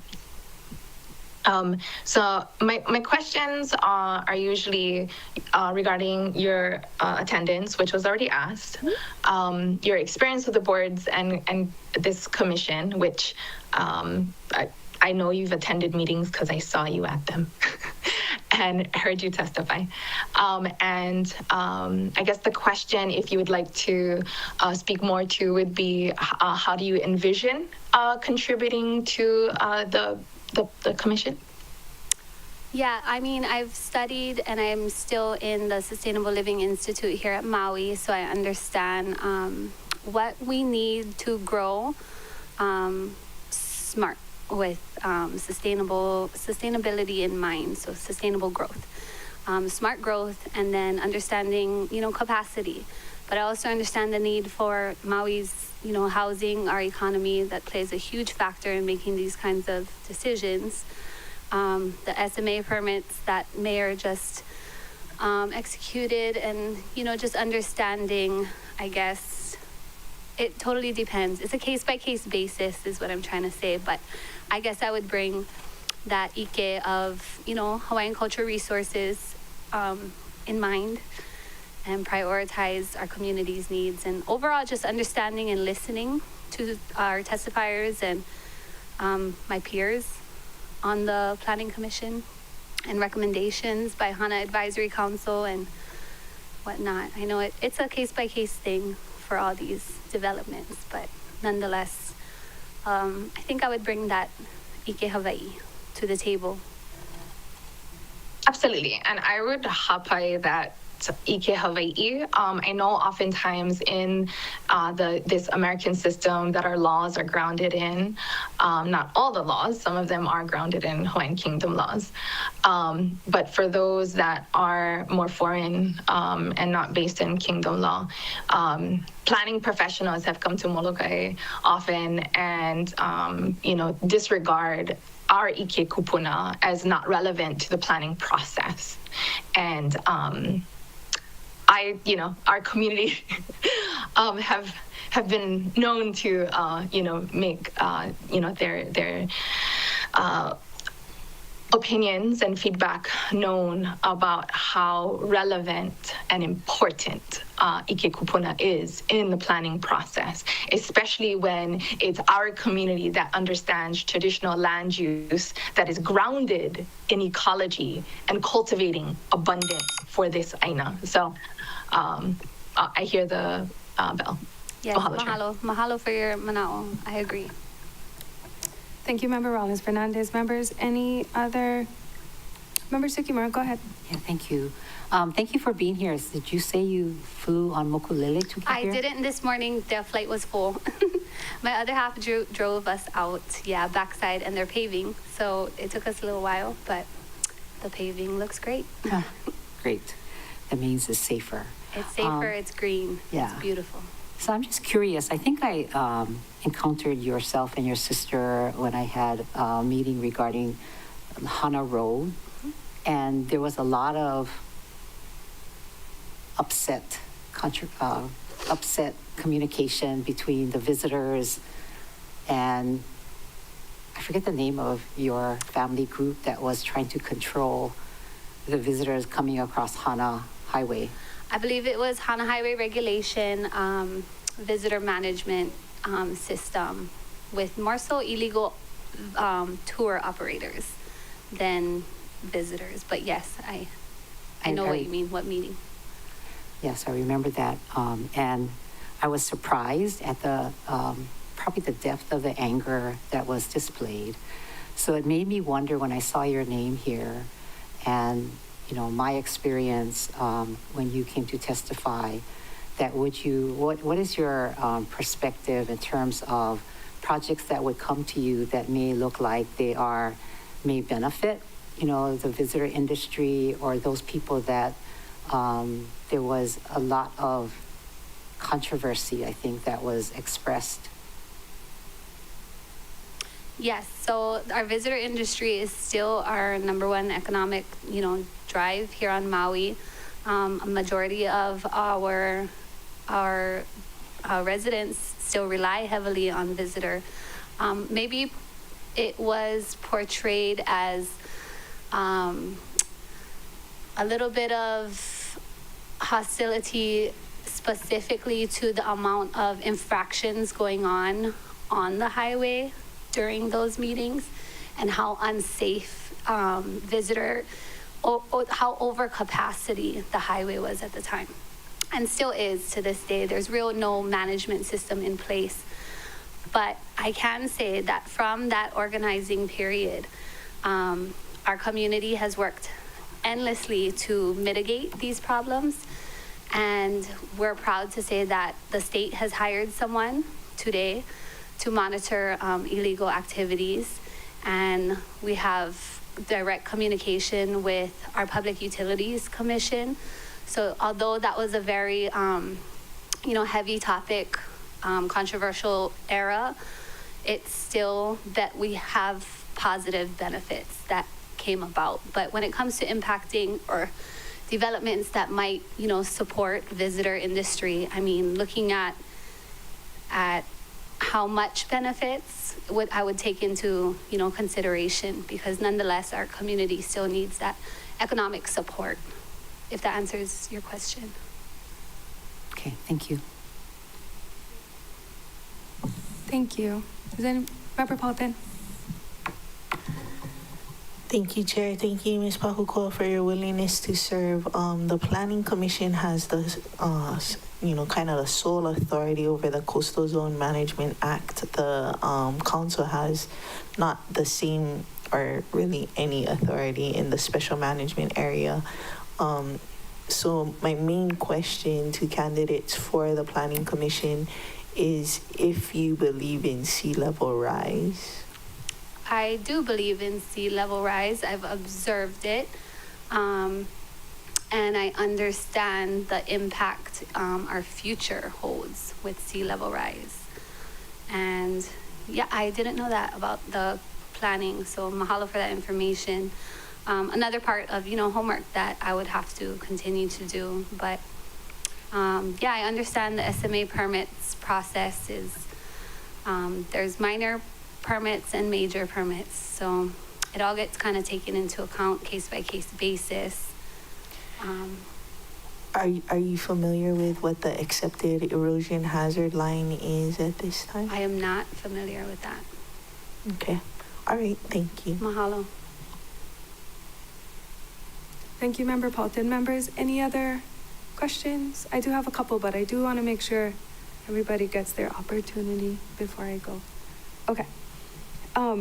In your opening statement, you discussed a balance of factors when you maybe consider something. And I'm wondering if you could talk us through what that means for you. Looking at public testimony, the plan itself, and if needed, additional requirements by planning, whether it be EIS, whether it be an engineer's report, looking at our state and federal laws. Like Ms. Paulton mentioned, you know, is it near the coast? What is our coastal regulations? And then kind of compiling it all and talking. I think the planning departments or the planning commission during their executive sessions, they do really well to kind of bring their collaborative thoughts together and then kind of form this consensus or summary. So yeah, just listening to my peers and kind of understanding, like I mentioned, the findings of facts, maybe cultural impacts, whether it may be our public testimony, taking all of that into account. Thank you for that answer. Have you served on a board or a commission before?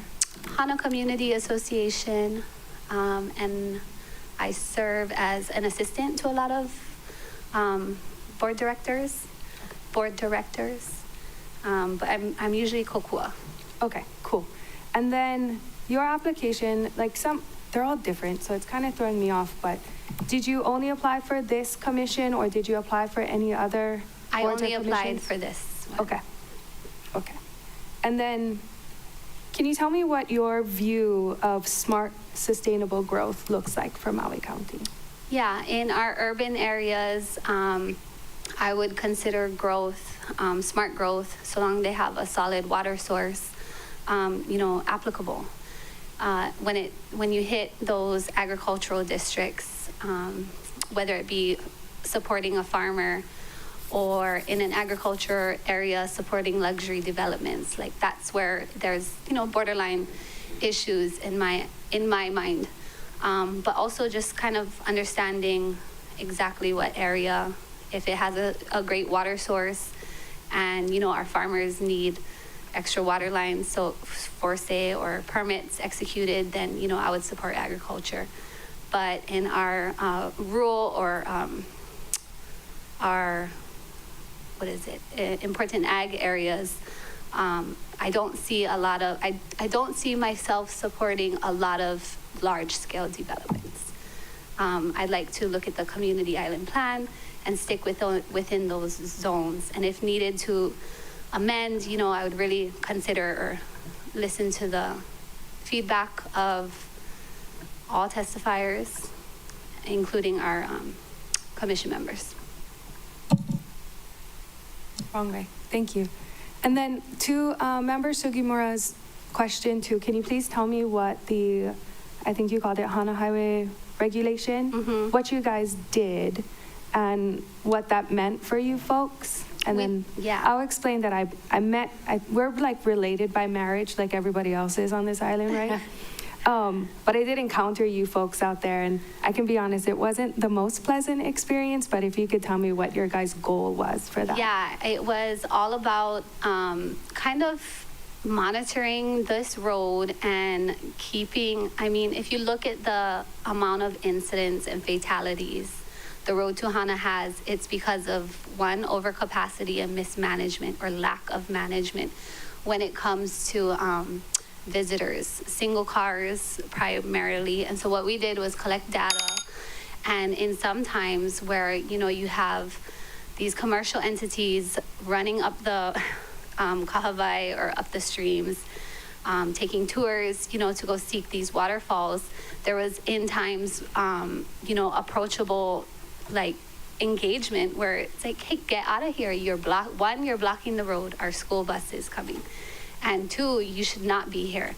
So maybe that's where a lot of the amount of feedback that came from our community, where it's like, yes, someone's finally regulating, but at the same time we weren't contracted by the county, we weren't contracted by the state, it was all 100 voluntary, which led to the benefit of today, formalizing that job description and making it to where this one person can now monitor the road, with exactly materials we had, which was, signage, and if needed, like a megaphone, and clearly conducting, laws. And now we have new signage. It's a little excessive, the amount of no parking signage, but nonetheless, it started that conversation of what good management looks like on the highway and what overcapacity and how it can hurt our county in means of using our emergency services for these visitors who clearly shouldn't have been where they were. So it put at the time a very heavy strain on our emergency services, and our community was frustrated, and so we were at the time, seeking solutions. Thank you for that. I do have another quick question, but I did hear my own bell. But if you guys don't have any other questions, I just have one more. In your application, where it says, provide a brief summary of skills, qualifications, expertise, and knowledge rather, I have no question that you're probably a really great community organizer, as you just described. Sustainable science management, water resource management. I know your family, taro farming, water systems, but I'm wondering how you merge it with like development policy in this, and I'm reading off your application here, and perhaps maybe even waste management. Yes, like mentioned, I would look at the water source and kind of form a consensus or a summary based on the reports of whether it be Department of Water Supply approving projects, or understanding the EIS in depth and how impacts or no impacts to ecological resources there would be. But I would look at science and data and, of course, public testimony. If that makes sense. Yes. Very much for that answer. Mahalo. Members, any other questions? Making sure I catch everybody online. Okay, are we exhausted in our questions? Thank you very much for joining us. Thank you, guys. Mahalo. At this time, I would like to entertain a motion for the recommend the adoption of Resolution 25-37, including any non-substantive revisions. So moved. Have a motion made by Member Sinensi. Do I have a second? Second. Second from Member Johnson, who's right in front of me at this time. Unless there's any further discussion, I'd like to entertain a motion, and I can explain why later. For the following name to be placed on Exhibit C, Ms. Marianne Kamalani Pahukua for disapproval. Have a motion made by Member Sugimura. Do I have a second? Have a second made by Member Kama. And I'll explain my reasons, and members, we can go on to explain your own reasons, but I will first speak for myself. I can absolutely appreciate Ms. Pahukoa's love for her community, and I think she might be a better fit for the HANA Advisory Committee, where they specialize in HANA. I can see and feel her love for her community, and it is a little bit different throughout the rest of Maui County.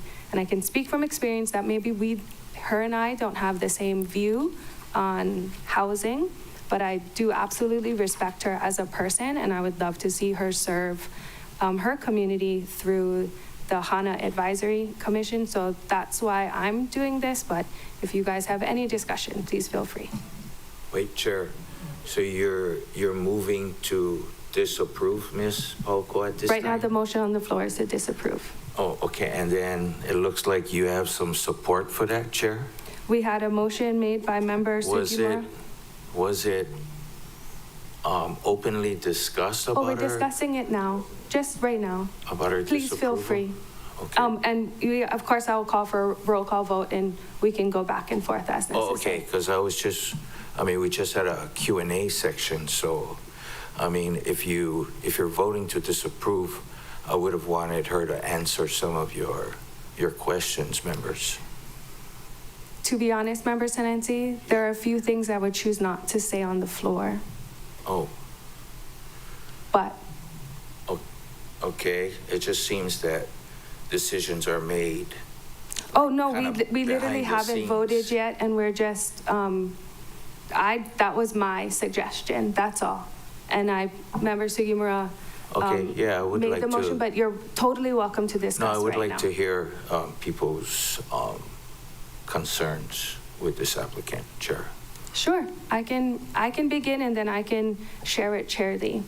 I personally had a run-in with Ms. Pahukoa and her sister when I was out in Kenai with my family. She approached me and my entire family and basically questioned and grilled me while I was there. And it didn't make me feel welcome. I was at a friend's house spending the day at the beach, and it was a pretty rough interaction.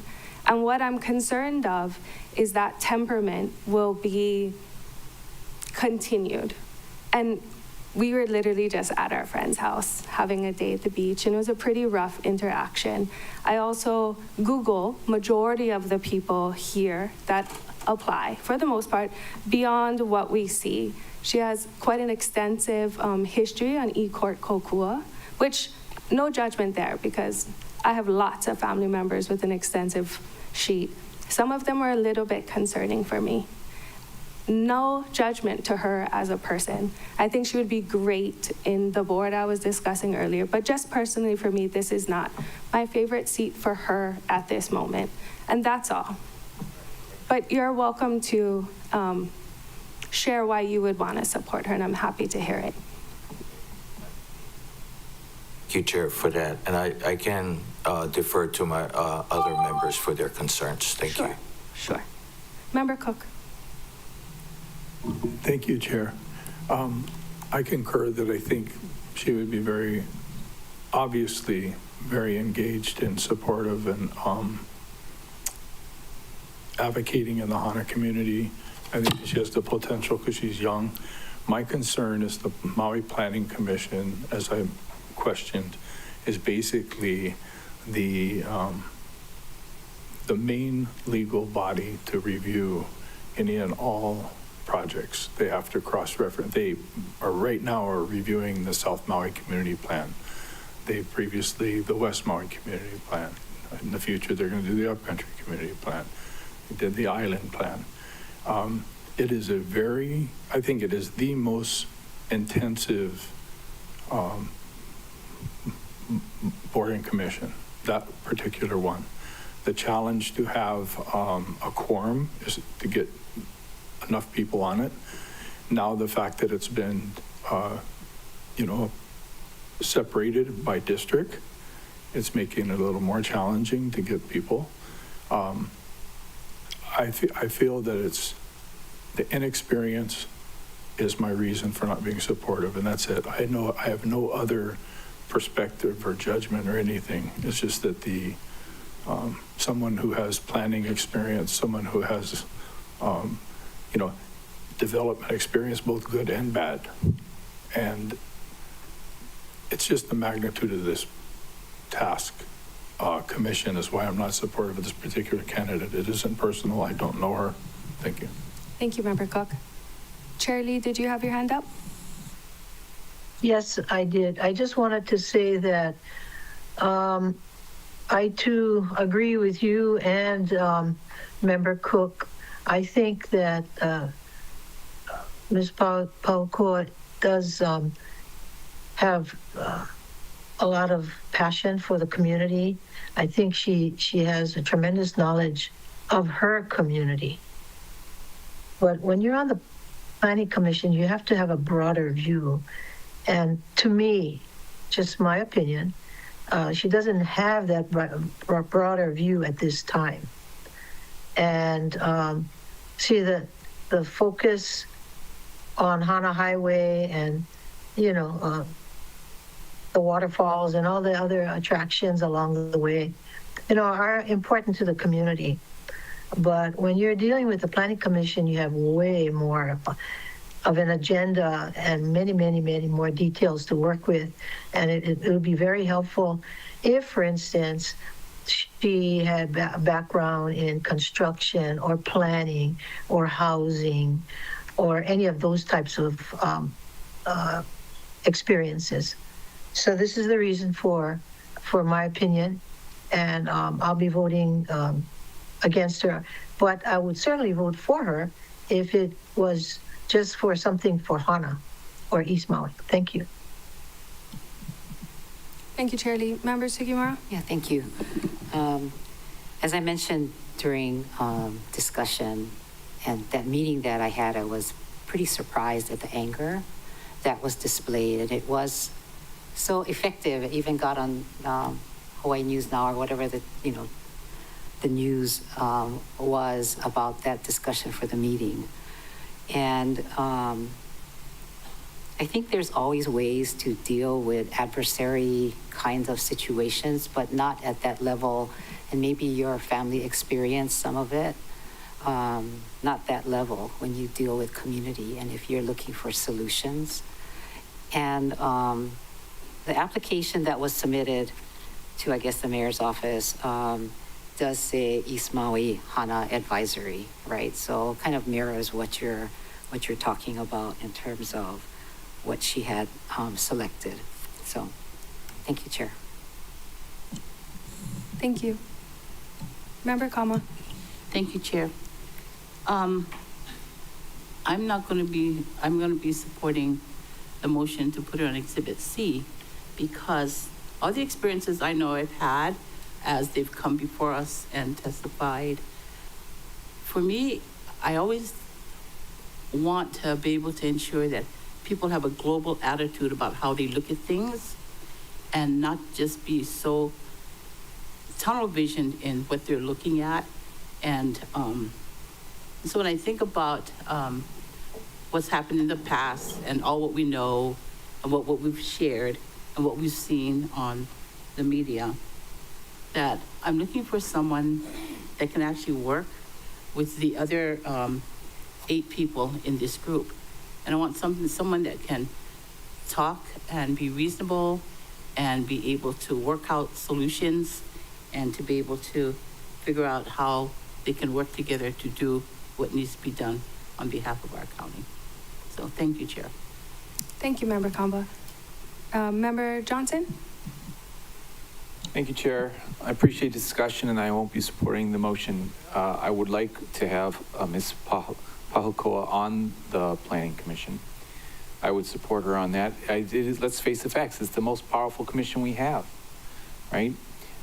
So I think if you look at her many, many times coming before us, she can do that kind of work. She's been doing that kind of work ever since I've been a council member. She's been coming, testifying, educated, knows the issues, might not agree with what we're doing, but that's how it goes, right?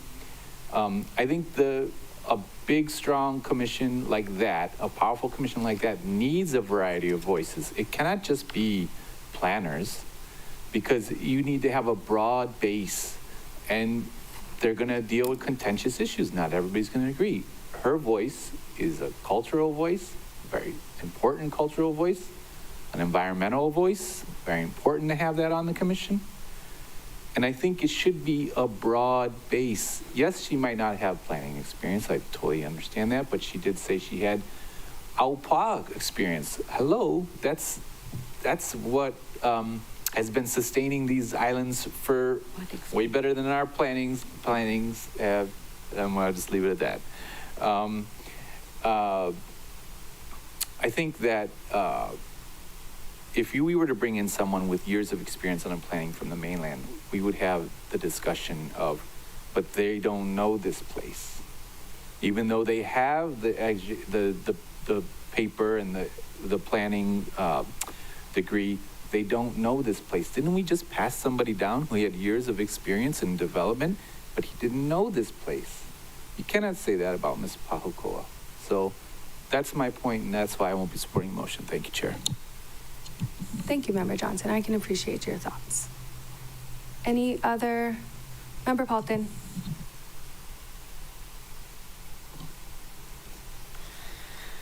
Thank you, Chair.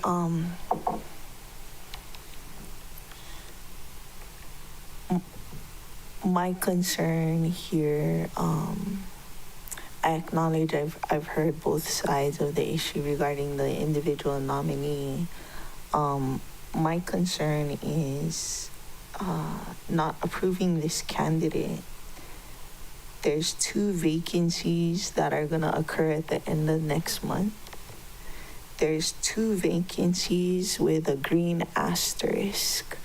And if I go to the green asterisk on page 22, it says, Charter Section 13-2 provides no mechanism to fill the vacancy, so the seats will remain vacant until the term expires because the INB and mayor missed their deadlines. And those are for terms expiring in 2027 and 2028. And so not approving this candidate with all of her experience and, possibly personal flaws leaves us at the bare minimum of quorum at the end of next month. 5 out of 9 seats filled, 1 person getting sick, 1 person having a sick child means that the meeting is canceled. And as other members have said, this is one of our most important commissions. They're currently dealing with the South Maui Community Plan Advisory Committee. They're possibly not facing such a big load for Lahaina with the mayor, governor, emergency proclamation, and bills going through the state legislature. But that remains to be seen because my understanding is that's only applies if people want to rebuild like for like.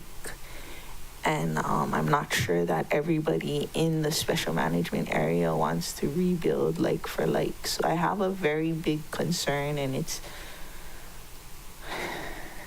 I don't want to point fingers or blame, but it's the situation that we're being put in because INB and mayor missed their deadlines on 2. They didn't submit a nominee on 1. And so I have very big concerns. And I do have some concerns on putting her on the board, but at this point, to me, I would vote no. Thank you, Member Paulton. Do we have anybody else wanting to discuss before I ask for a roll call? Member Sinensi, please do. Thank you, Chair. And again, thank you for the members for kind of explaining to me you guys' viewpoints, because I had no idea it didn't come up in your line of questioning of Ms. Paukoa, right? And if I may, Ms. Paukoa,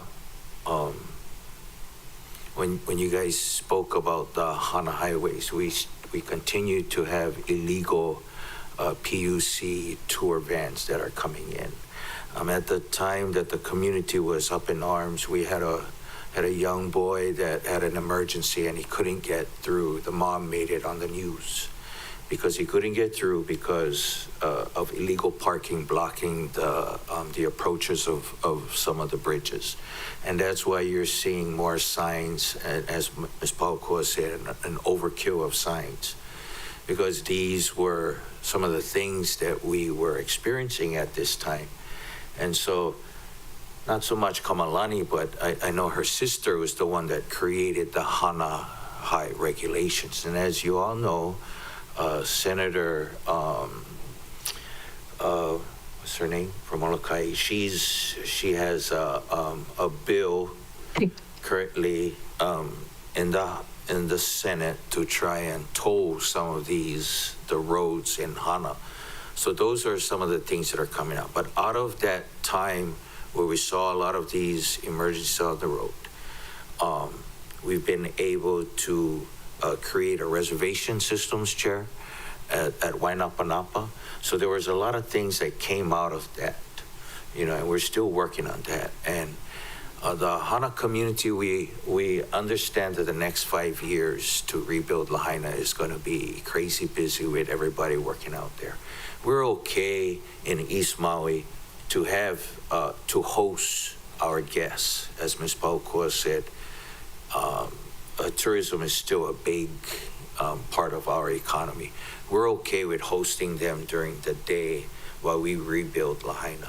But we need to have some of these highway regulations put in place prior to us hosting 16 cars on single lane bridges, 1 lane roads. You know, we need, for our community, we need that if we're going to help and host our visitors. I also heard from the members about global perspectives. Hana is our global perspective. That's all we know. That's what we grew up on. That's for us. That's the globe. So why wouldn't the rest of the globe want to hear our perspective? We have a seat at this table. We put in that everybody from each gets to pick one representative from each district. The mayor didn't see any problems with whatever pass, you know, she had. He's an ex-judge. He was willing to place her on this list. So there are no qualms from the administration about putting Ms. Paukoa on. I'm concerned about like the other members have said, this is a very important commission. And, you know, for bringing up personal vendettas, or if you had a bad, you know, experience, you know, we're sorry that you had that kind of, but putting personal things aside, this is going to be an important in the next few years for us to move on this. Ms. Paukoa represents the cultural seat. So if you think that she had, you know, as cultural practitioners, oftentimes marginalized, you have to speak truth to power, and sometimes you have to put yourself out there just to get your agenda through in this current situation. So if she did have any of those things in the past, it's because she is a true cultural practitioner. And as Member Poulton said, moving forward, I don't know who your cultural practitioner for this board is going to be. Are we just going to be approving some of these projects that are be coming up real soon without a cultural practitioner voice on this? So she is and oftentimes a cultural practitioner is, you know, a champion for the environment to make sure. So when you talk about balance, we want to make sure that the environment can sustain us, Chair. Even as we try to, you know, pave and rebuild this island, we also need to, you know, leave those open spaces for the next generation, Chair.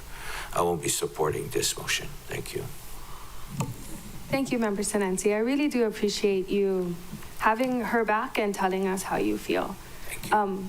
I do. Thank you so much. I do want to make clear that I'm not using my personal experience with her or her sister as reason specifically, but that it, in my opinion, extrapolates out on how she might deal with conflict and how we make decisions and how we agree to disagree with respect so we can find decision making. And that's where I kind of use that one experience and how for me that made, you know, my decision and how I got here. But again, I don't think, like, this, nothing against her as a human and as a person from Hana, because I completely understand your point. I know that we all have a right to be frustrated sometimes. And I know for a fact, Hana, you guys got bombarded with a lot of I mean, my husband was a fireman out there for a very long time. I'm well aware of a lot of the incidents that occurred that are preventable, but wasn't. I can appreciate everything she did for her community, which is why I think she would be a great candidate for the advisory board. Just maybe not here, and that's just how I feel. But I do appreciate how you feel. Thank you, Member Senensi. Does anybody else have anything they would like to add? Member Rollins Fernandez.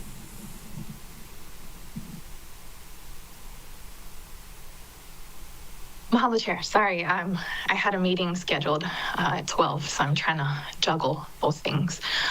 Mahalo for elaborating on your rationale, Chair. If your personal interactions, you know, informed your decision in protecting a space for civil engagement, then, you know, I can recognize that. And I've made decisions based on, you know, personal interactions that I've had or what I've witnessed to do the same thing in protecting space for civil engagement. This seat is for a cultural practitioner to ensure that that voice representing that worldview is included in discussion and decision making. I hear the concern about Ms. Pahukoa being from East Maui and knowing East Maui really well. I am from Molokai. I know Molokai really well, yet my colleagues who are not from Molokai don't know Molokai very well or come here very often make decisions that affect Molokai. So I just, you know, there's a little bit of hypocrisy in that, I guess. Planning commissions weren't created to just rubber stamp development projects. The purpose of planning commissions was to ensure communities weren't railroaded by moneyed interest, that there would be a venue for public discussion before projects could be approved that could have a detrimental effect on our environment, on our culture, on our communities, irreparable harm that's been caused. And, you know, it's not hard to see when you look at South Maui, the damage that's the ocean turning red with all the runoff because the wetlands were built over. Planning folks, you know, the Maui Planning Commission has constantly been dominated by a build over everything mentality without, you know, any understanding of ecology, with zero Ike Hawaii. And we're now paying the price, like literally, like having to pay for repairs of all this mud floods, having to scrape the mud off the road. Like the ocean is like,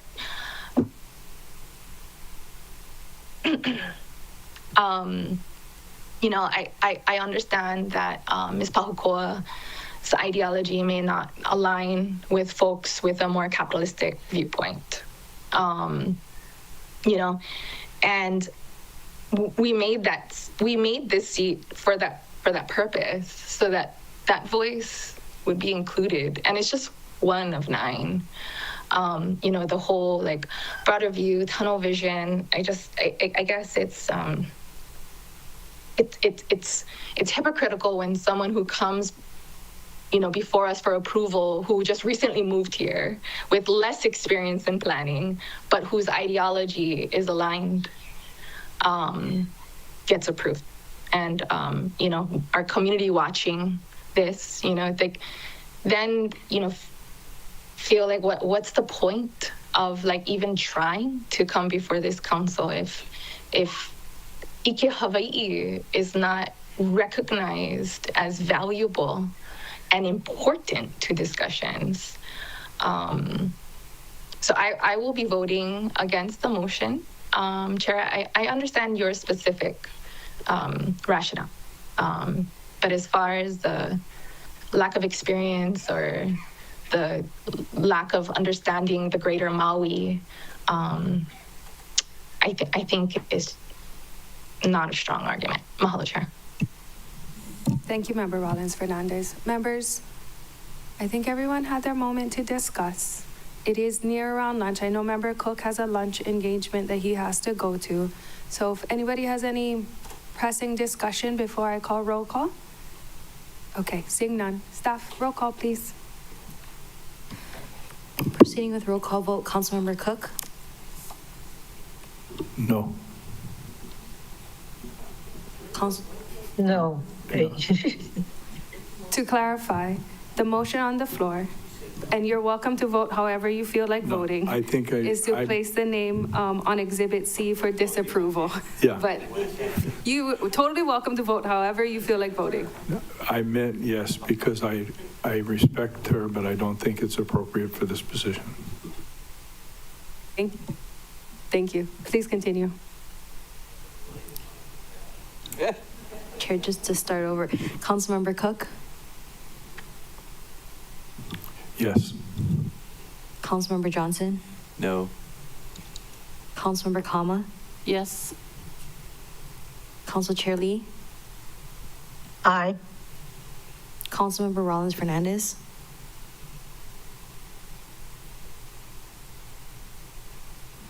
No. Councilmember Senensi, No.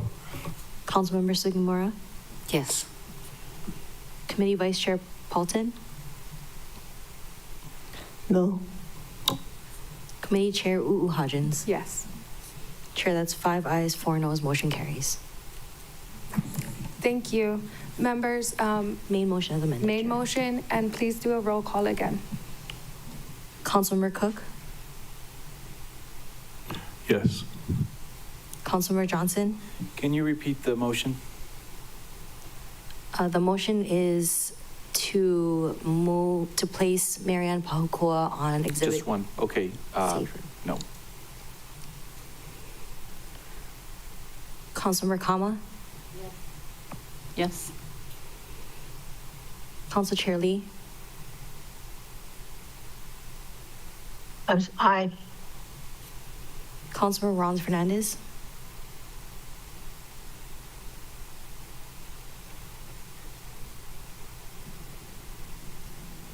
Call her one more time, please. Councilmember Rollins Fernandez, Alamay. No. The other meeting, sorry. Councilmember Senensi, No. Councilmember Sugimura, Yes. Committee Vice Chair Paulton, No. Committee Chair Hodgins. Yes. Chair, that's 5 ayes, 4 noes, motion carries. Thank you, members. If you don't mind, let's take our lunch break right now. Do you guys need an hour? Is that good? Hour now? Yeah.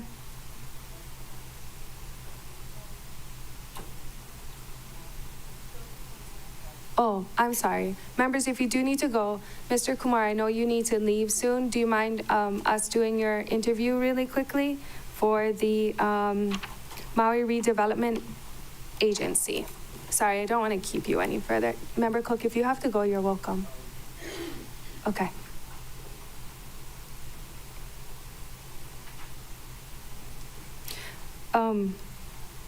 I guess then let's continue with the Maui Redevelopment Agency, and at this time, I'm going to ask Mr. Kumar to please introduce yourself. Okay. Hello, everyone. Hello. I apologize for my voice. I have some vocal cords problems. Anyway, my name is Paul Kumar, and I've been living on Maui for the past 8 years permanently. I'm retired. I'm a retired nuclear engineer, and I moved here about 8 years ago, even though I've been coming to Maui for the past 20 years or so. So I'm very familiar with the island, and I just love this community. And I would like to thank everyone for the consideration, for my consideration for the vacancy on the Maui Redevelopment Agency. My background is in engineering, and I have done projects related work, project management specifically, that typically starts with evaluating a proposed project itself, whether or not it's really needed. Number two, if it is determined to be needed, to decide to establish the requirements for the project, and then to prepare requests for proposals for those projects. Again, defining the requirements, determining, evaluating the bids, and in deciding the right bidder to pick to do the project, and then the follow-up, making sure that the requirements are implemented and the project turns out to be successful under the budget and within schedule. So that's basically how I can contribute to the activities of the MRA. And that basically does it. Any questions, please? Thank you very much. Members, any questions for Mr. Kumar? Member Cook? Thank you for your willingness to serve. Where was your previous residence? In California, the Bay Area, Santa Cruz, California, where I lived forever. It was difficult to leave, but, you know, never regretted my decision. I just love it here. Okay, thank you. Okay. Member Paulton? Aloha, Mr. Kumar, mahalo for your willingness to serve. I was wondering, one of the requirements is to put up like a $15,000 bond. Did they go over that with you, and is it something that you're willing to do? Yes. Okay, and then I was wondering how familiar you were with Wailuku, the redevelopment area boundaries, and, you know, kind of the history of the town. It's about 68 acres, as I understand it. It's a square bounded by, obviously, 4 different streets. I can't name them right now, but I'm somewhat familiar. I live in Lahaina, by the way. I don't know if I mentioned that. I was very close to the fire, wildfire, even though I personally was not affected. I just barely. I live in Kanapali Beach, so I escaped the fire. But it's just tragic, and I would also like to be involved eventually in contributing to the rebuilding of Lahaina. But that's downstream. And I was wondering, in terms of culture and history of Wailuku town, how familiar are you on that? I have to say I'm not very familiar. In fact, that's something I was going to mention. I just forgot. You know, I have to learn about the context, about the culture in the context of building. And so that's really what I meant when I said whether or not something is needed, a project, you need to evaluate it in terms of what the culture is. And who, having moved here 8 years, who do you go to in our communities for that cultural aspect as a cultural practitioner, or to learn more about, you know, the history of our towns and stuff? I suppose you guys. Oh, okay. All right. Thank you so much. Okay. Thank you, Member Paulton. Any other questions? 1 second. I know that Member Paulton asked you if you're familiar with Wailuku, but do you find yourself on this side very often? Yes, I do. In fact, I went to that show at the Ayao Theater not too long ago. Okay. Orient Express. Okay. Do you see any issues with your attendance that we should be aware of? No. I'm retired, and I have a lot of time in my hands. The only thing I do besides just living here and just being a bum is to travel. I do travel quite a bit, but I think I can definitely, you know, manage my schedule. My understanding is that, like, typically there's a meeting every 2 months. Am I correct? And that's easily manageable for me. I have no problem with that. Okay. Have you watched these meetings? Are you aware of what they talk about? No, I haven't. Okay. I did go back and look at one video, but that's the extent of it, the last one. Okay. Are you familiar with some of the architecture and vernacular of the buildings in Wailuku? No, I'm not quite there yet. Okay. Are you willing to learn? Yeah, absolutely, yeah. That's, you know, that's what I do. I have nothing else to do. I wish we were all so lucky. I do spend a lot of time in the morning walking. Oh, good for I you. walk the beach and along there 8 miles a day. Oh, wow. Thank you very much. Member Sugimura, followed by Chair Lee. Thank you very much. So I'm glad you are familiar with the EL Theater, and that you did know that the MRA has jurisdiction over 68 acres, in Wailuku Town. Right. There is a document that the Maui Redevelopment Agency put together in the days that I was familiar working with all my projects in Wailuku Town and growing up there. But I hope that you get familiar with the MRA redevelopment area plan, because it'll give you Yes. the history. Yeah. Have you seen that? I noticed the document, it's there, and I opened it and read the executive summary, and that was that. I didn't read the whole thing. I believe it was a 36-page document. I'm not sure exactly how many pages, but no, I didn't read the whole thing, but I am aware that there is such a document. And the value of the MRA is to try to, its mission is to try to invigorate the town with its historical nature.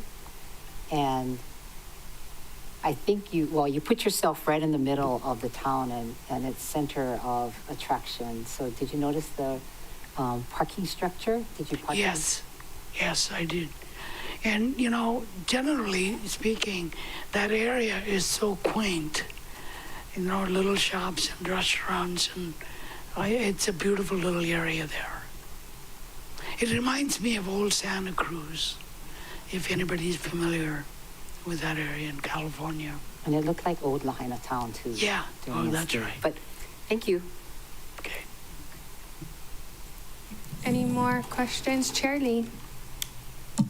Yes, can you tell us what made you volunteer for this particular agency? Well, the MRA. Yeah, and I thought that I could really apply my background to this committee, to this commission. It's a redevelopment. It's building. It's, you know. Okay, so your specific experience that you're going to be contributing to this volunteer committee is what exactly? Project management, project evaluation of bidders, implementing requirements on the bidders, making sure everything is done correctly. Does that help? Okay. Well, I really don't think they're that involved with implementation, but seems like you have good intentions, but maybe you might be better suited for something else. But thank you. Thank you anyway. Thank you. Okay. Thank you, Chair Lee. Member Paulton? I'm just gonna ask this, and the lawyers can tell me if it's okay or not. I have one space open for an alternate on the urban design review. Regardless if you get in on this, would you mind if I nominate you for an alternate slot on the urban design review board? No, that'll be great. Okay, I'm gonna do that. Okay.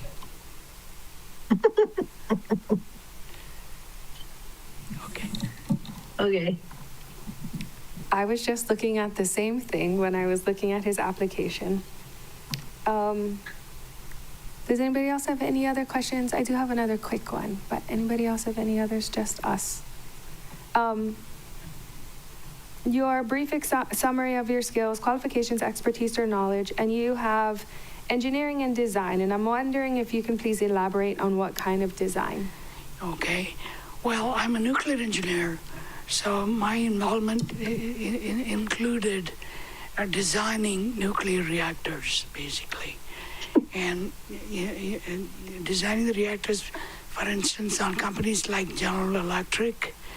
And I was involved intimately with a company in Portland, Oregon.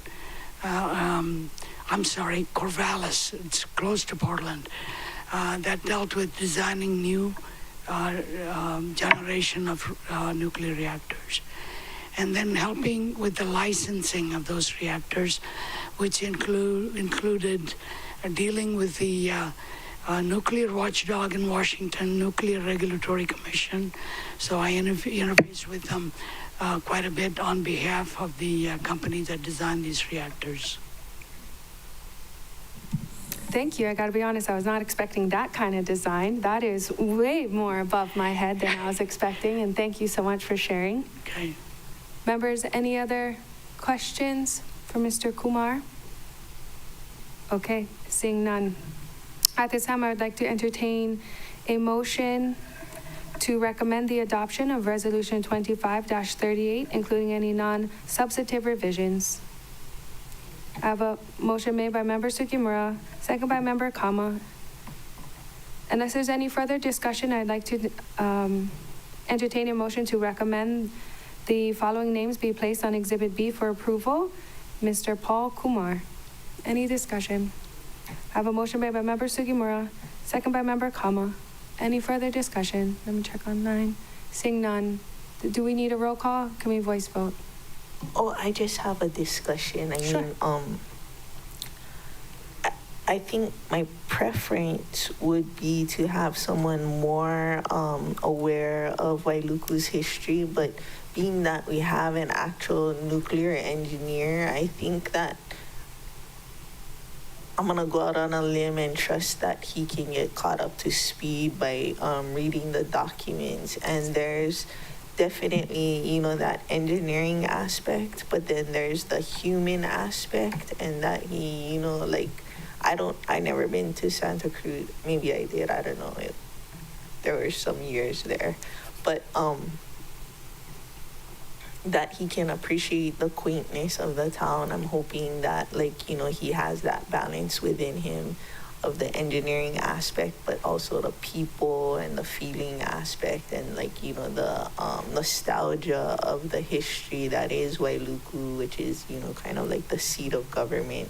So, I mean, I would prefer someone like deeply rooted in Wailuku, but I guess we didn't get that. So, and there's also one green asterisk on this board, so I'm not sure how, with 4 members, if there's controversial stuff, how they're gonna make decisions, but I'm willing to give it a shot. And thank you so much for volunteering to be my alternate for the Urban Design Review Board. Thank you. Thank you.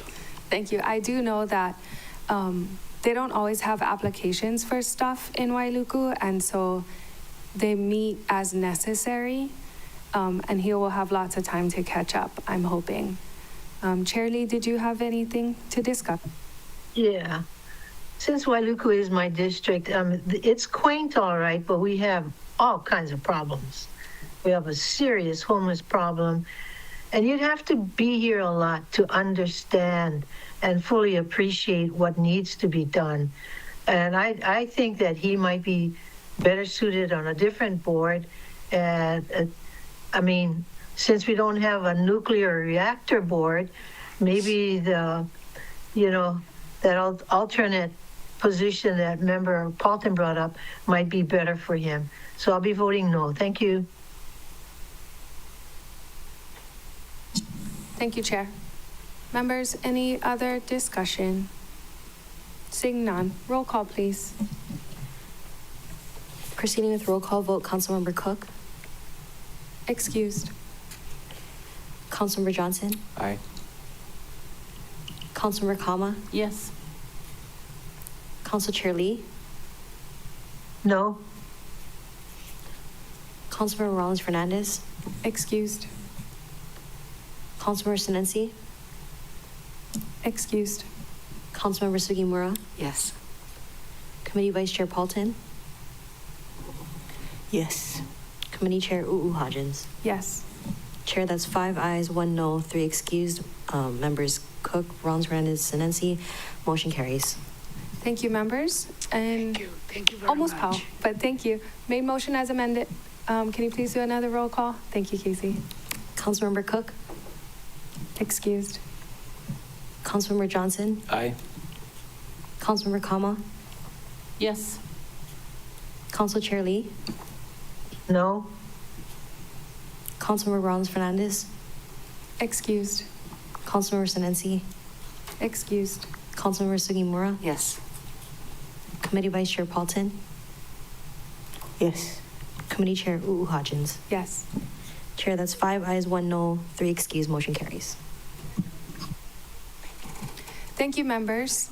Are you guys okay with an hour lunch? Okay, great. We've got a few more to go, and then the ones that we haven't had the opportunity to interview, we'll finish them up at the end. So members, I will see you back here at 1:46. We're now in recess. Thank you.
Good afternoon. It is 1:56, and will the Great Committee please reconvene? Members, we left off on the Real Property Tax Review Board.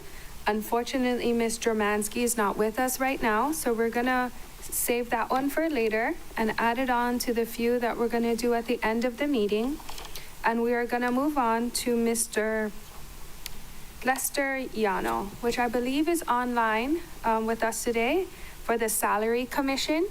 So Mr. Yano, if you would like to turn on your camera, unmute yourself, and please introduce yourself, and the members will have their opportunity to ask you questions. Does that work? Can It you works. hear me? We can see you and hear you. Okay, great. I'm old, so some of this stuff is a little challenging. My name is Lester Yano. I'm born and raised on Maui. Went to Kauli Elementary, graduated from Baldwin High School, then went to work on the mainland. And as many of us do, we worked there, and I was an aerospace engineer for 13 years. Then I went back to school, law school, and became a lawyer, and ended up, the last thing I did was I was a music lawyer. And then my dad passed away, and one of us had to come back to take care of my mom. So 10 years ago, I moved back with my wife to take care of my mom, who's now going to be 98 in a couple months. And so we're back. Since I've been back, I volunteered to be head of our local homeowners association. And after the fires, I've been helping the Lahaina Jodo with their rebuilding efforts. Thank you very much for that introduction. Members, any questions? Chair Lee. Do you have a particular position on how much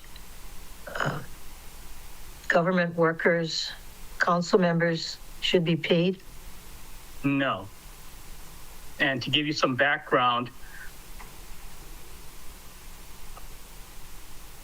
I've been working since I was young.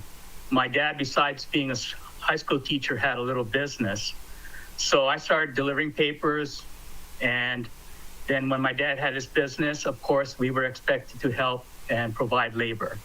So I've been working all my life. Basically, I feel that there are a lot of issues that you need to look at when deciding on a salary. And as a lawyer, the answer would be, it depends. Okay. As long as you look at all the facts,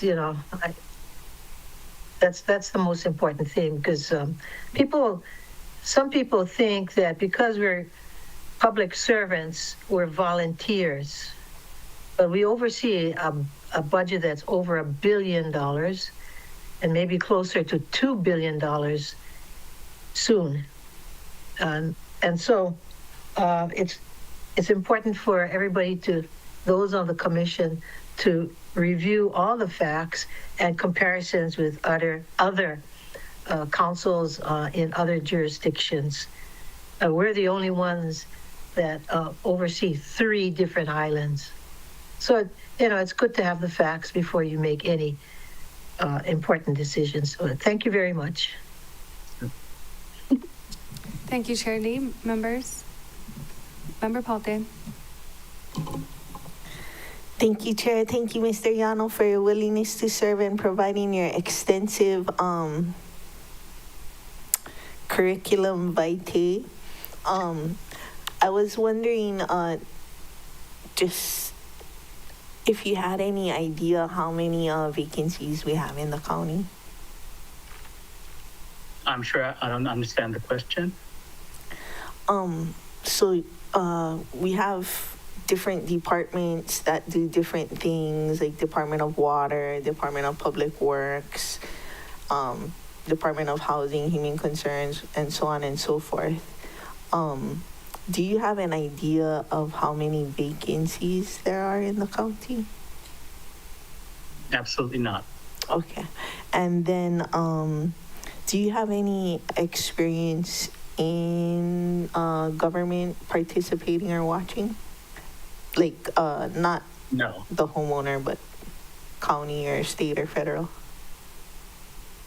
No, my only experience with county was unfortunately some years ago when I was head of the Homeowners Association. We had a pretty tough issue that came before the Planning Commission and the County Council. And as president, I was very involved with meeting with all the council members at that time. And the only council member still there is Council Member Yukile.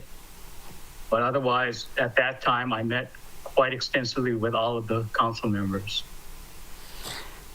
And then, was this your first choice of boards and commissions? Actually, it was not. My first choice would have been the ethics board. Okay. I don't have any questions. I don't think they're allowing questions of us. So that concludes my opportunity. Thank you. Thank you, members. Does anybody else have any other questions? I appreciate your resume. Quite an overachiever. I can appreciate that. I think to Chair Lee's point, for us at least, this is considered a part-time job. And I think while committees are part-time, I don't think we're necessarily part-time. But she's right. You do need to look at all the facts. And I hope if you do get seated on this commission, we can review all the facts. Absolutely. Okay, can you, I see Member Rollins Fernandez on the big screen, but not on my computer. But Member Rollins Fernandez, please ask your question. Maybe when I speak. Yeah. Is my video on your computer now? No, but, oh yes, now it is. Okay. Oh. We can see. Okay. Please ask your question. Mahalo. And shoot. I am at the Molokai District office alone on my side of the office. Okay. Aloha, Mr. Yano. Mahalo for your willingness to serve and provide some of your insights and perspectives to discussions on the Salary Commission. Okay, so I've heard facts twice now. And facts these days have become so subjective.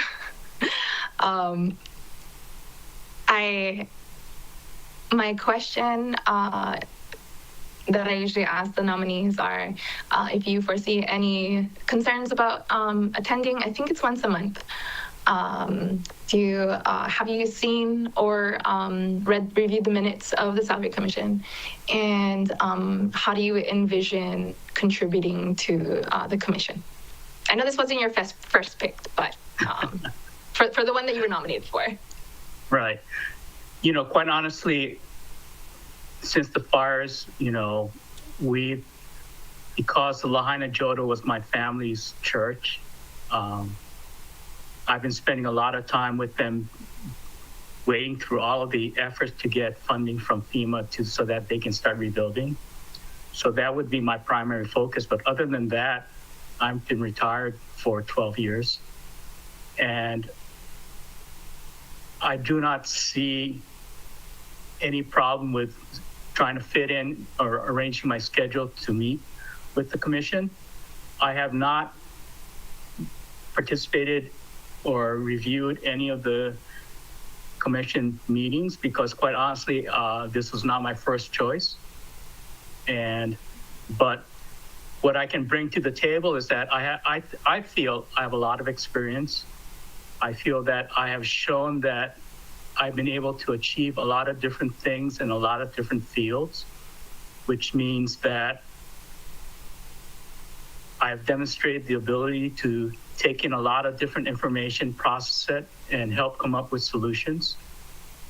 And so that's why, you know, if you look at what I did, I think it's unusual to see an Asian guy as a head of legal and a country music division of the largest music company in the world. But my boss felt I did a good job, and that's why he brought me in. Oh, we just had a Grammy winner, a Popola woman who just won Beyonce Album of the Year Country. So I'm glad to see the diversity throughout. Okay, so my specific questions for this is so this commission looks at elected and appointed officials only, the salaries for elected and appointed officials. I heard some of the comments of my colleagues. I also just heard the bell. So I will yield and I can finish on my round 2. Member, does anybody else have any other questions? If not, I'll let Member Rollins Fernandez continue. Please continue. Mahalo, Chair. Okay, where was I? Okay. So regarding the vacancies, there's been a struggle attracting qualified individuals to fill a lot of civil service positions, but also appointed positions. Government often struggles to compete with the private sector because it's easy for private businesses to adjust salaries to make it more attractive to work there instead of government. In determining salaries for appointed and elected officials, what I've seen in discussions on the Salary Commission is the lack of understanding that these positions are funded, or the salaries are set for the position itself, and it's not based on the performance of the individual currently occupying that position. And so in that way, it's different from the private and public sector. Is that coming into this Salary Commission, is that something that you generally agree with, or is your feedback on that? Again, my answer is it depends. I can see that there would be a lot of different factors to look at besides just here's the salary, here's the position, and here's the individual. And I understand, growing up here, how difficult it is to make ends meet, which is why so many people like myself end up working on the mainland for so many years. And except for my dad passing away and having to take care of my mom, it was very likely that we would still be on the mainland, but we have family needs. And we definitely see the difference when we've come back. And mahalo for, volunteering your time to serve in this capacity, because it's unpaid. I guess that the question, Oh, it's not paid. No one told you?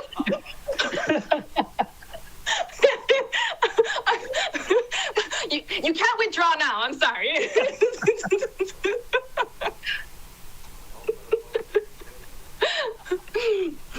I guess, for those, I watched the saga of the Salary Commission, the salaries of the Honolulu Council, and so many who have grievances toward their council members. I guess, it's they aren't able to separate the private and public sector. And by keeping salaries low, especially with the cost of degrees, I also got a law degree, but this was in 2012 to 2015, and it's a lot of money. And so paying back student loans is no joke. And so if we want to have highly qualified individuals with degrees and experience choose public sector versus private sector, then one way to do that is to have a comparable salary, I guess. Mhm.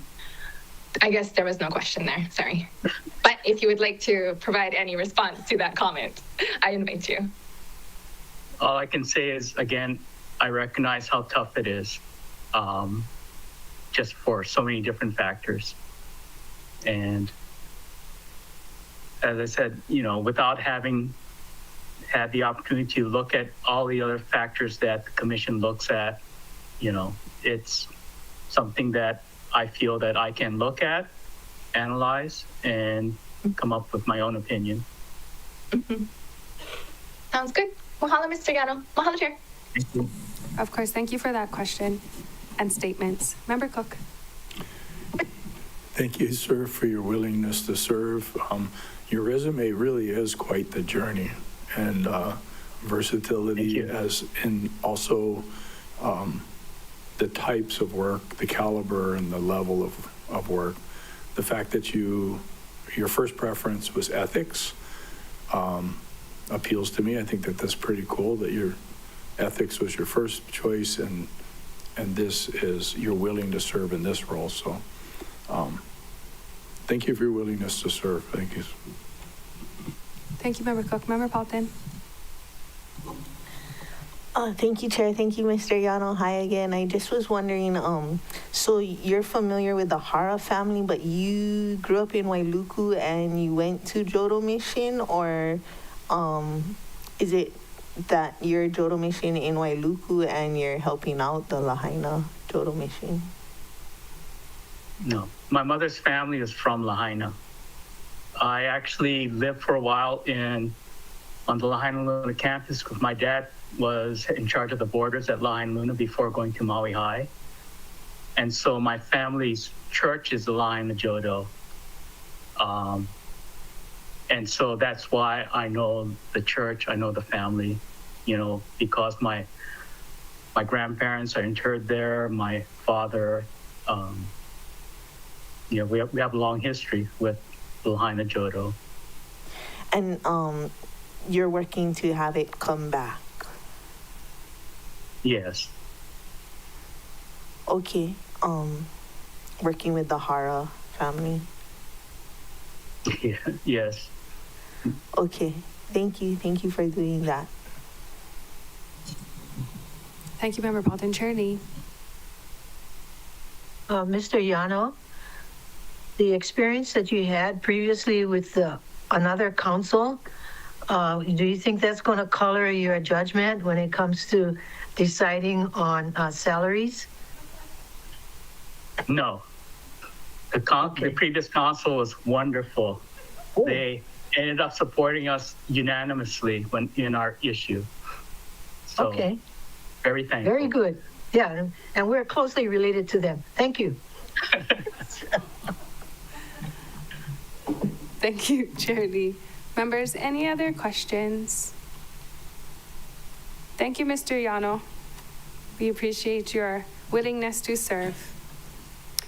Members, the other, nominee, Ms. Wells, has requested to withdraw. Unfortunately, no notice has come down from the mayor's office to officially recognize her withdrawal. So we will, no, I'm gonna do it now, but I just wanna make it known that she doesn't want to serve in this capacity right now. So we don't need to interview her at this time.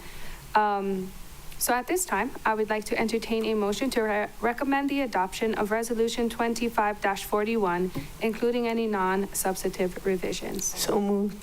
Thank you. I have a motion made by Vice Committee Chair Paulton, second by Member Sugimura. Any further discussion? If not, I would like to entertain a motion to recommend the following names be placed on Exhibit B. Name to be placed on Exhibit B for approval, Mr. Yano, and the following name be placed on Exhibit C for disapproval, Ms. Heather Ann Wells. So moved. Second. Thank you. I have a motion made by Councilmember Paulton, second by Councilmember Sugimura. Any further discussion? Member Paulton. The nominee that we interviewed really got me with his Lahaina Luna and Lahaina Jodo mission, so I'd like to support this candidate. Thank you, Member Paulton. Anybody Not else? in a biased way. Oh, I'm not muted. I was just saying, but not in a biased way at all. Just with an appreciation for his love for Jodo mission. I hear you. Thank you for clarifying. That's important, though, for sure. Members, any other discussion? If not, all those in favor, please raise your hand and say aye. Aye. Aye. That's 7 ayes, 0 noes, 2 excused members, Johnson and Kama. Motion carries. Thank you very much, members. And the motion as amended, please raise your hand and say aye. Aye. Aye. Chair, that's 7 ayes, 0 noes, 2 excused members, Johnson and Kama. Motion carries. Thank you very much, members. Thank you, Mr. Yano.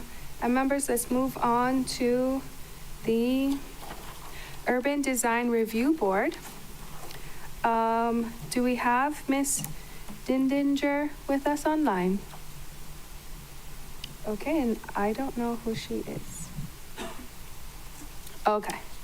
Well, considering we don't have her online, we are going to put this one on the back, UDB, and start from the top.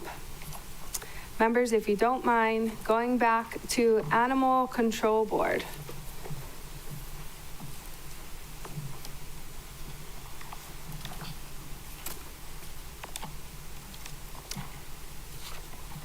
Okay. Members, as a reminder, we interviewed Mr. Gurat, and did not have an opportunity to interview Mr. Larson. I will add that Mr. Larson has served 4 years as the chair for this board, so I assume he's well aware of what they do. And if anybody has any further discussion on a person, unless anybody else knows him, we don't have anybody from admin who has been able to reach him, and we haven't been able to reach him either. Yes? Member Paulton. I just was wanting to check if if it's not a case like Miss Wells where he actually was contacted at some point. We don't even know that he was contacted and like a live person was talked to, and that because this application is from 2023, and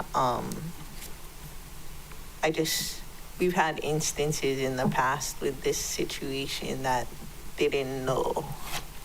So if we can't reach them and the administration can't reach them, I just want to know that maybe he's still alive or those things. He's still willing from 2023, 2 years ago, you know.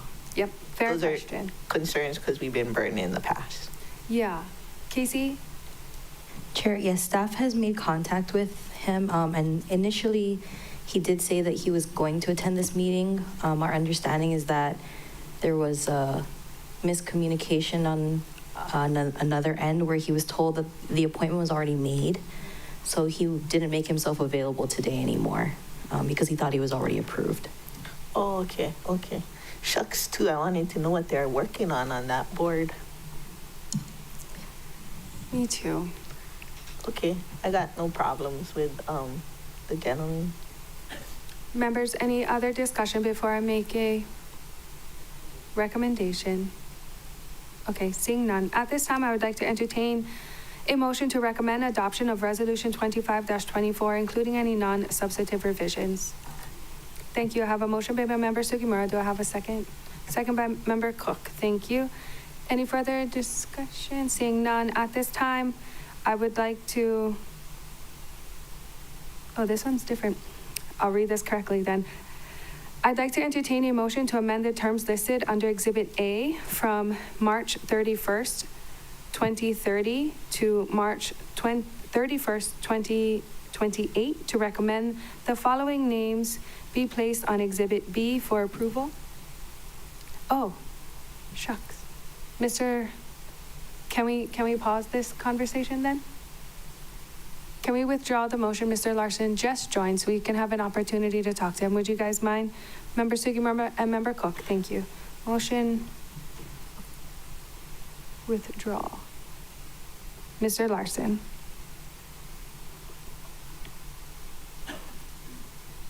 Can you please turn on your mic and enable your microphone? Okay, I think I have. Oh, we can hear you. Okay. Hi. Aloha. Aloha, do you mind introducing yourself, please? It is. Yes, my name is Ron Larson. I appreciate that. Member Paulton. Thank you, Chair. Thank you, Mr. Larson, for your willingness to serve a double duty on the Animal Control Board.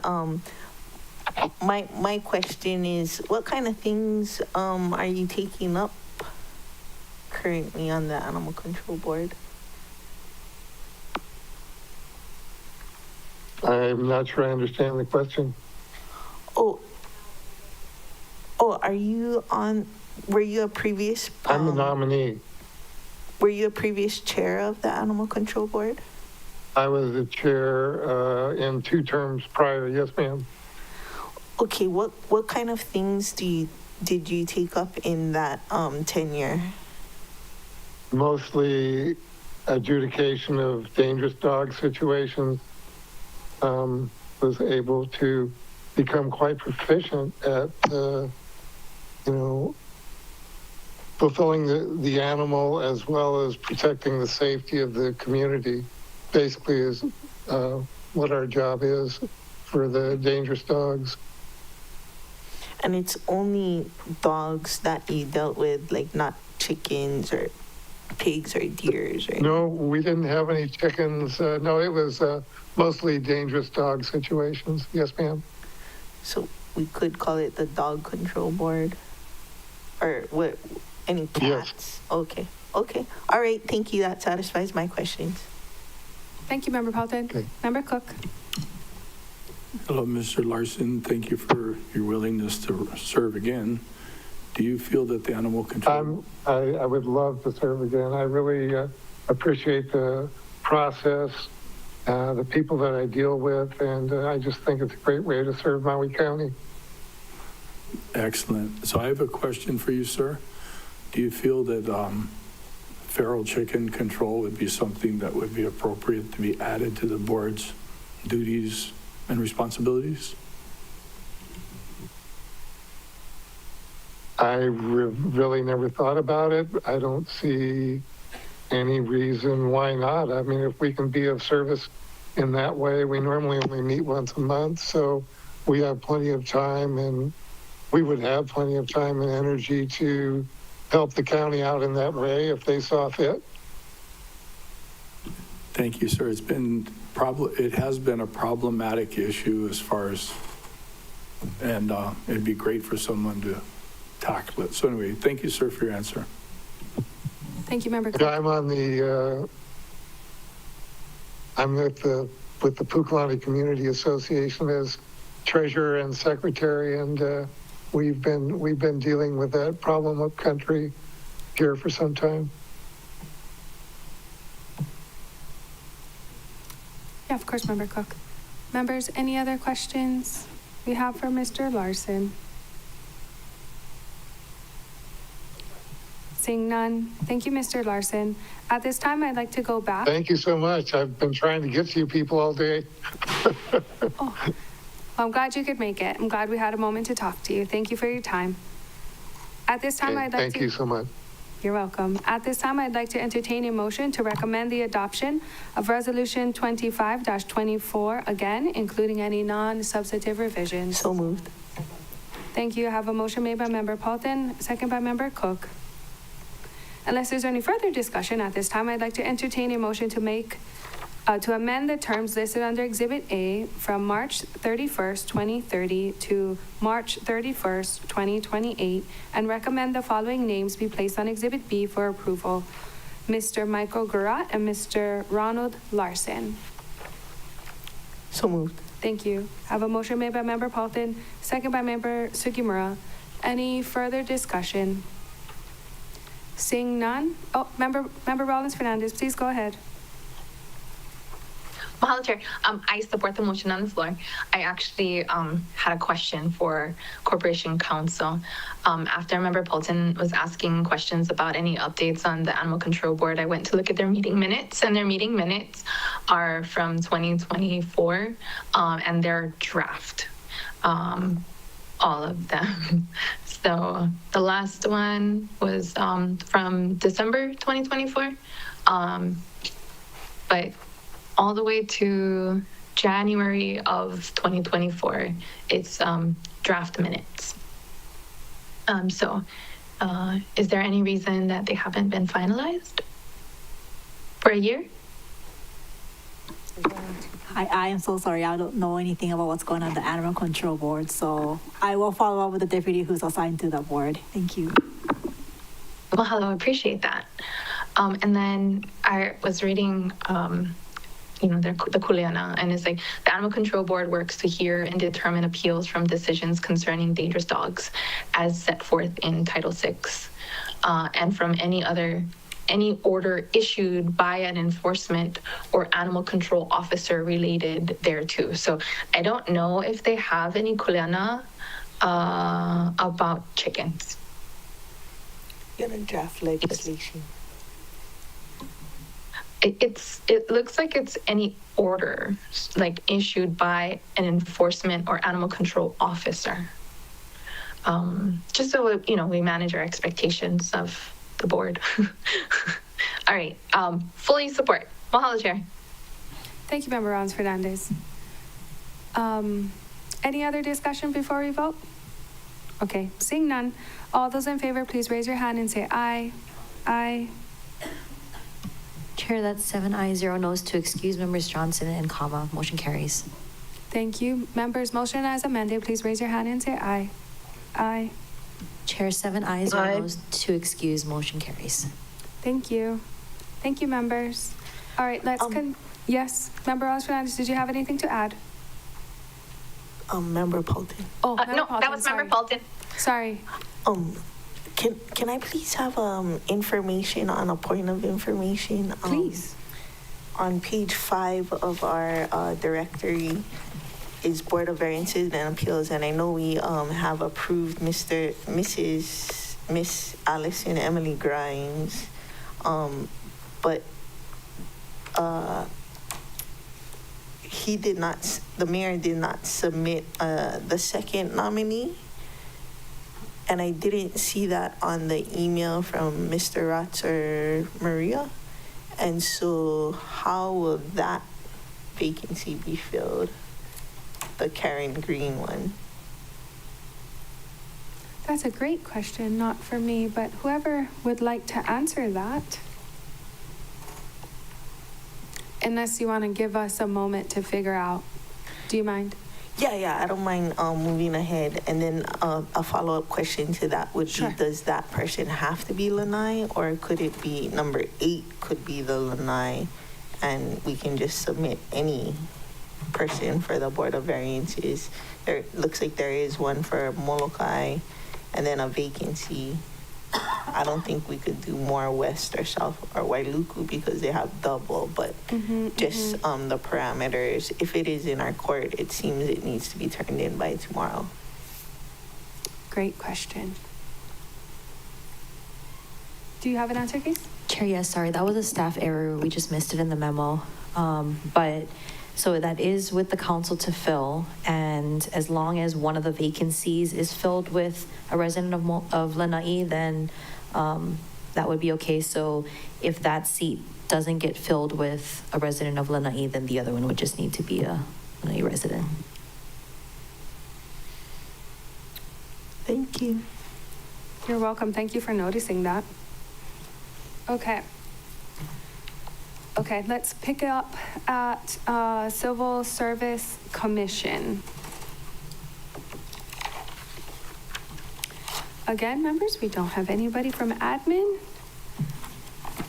here with us today to defend their nominee. Let me check my little sheet. We didn't get a response from him. So if members have any discussion, Member Paulton.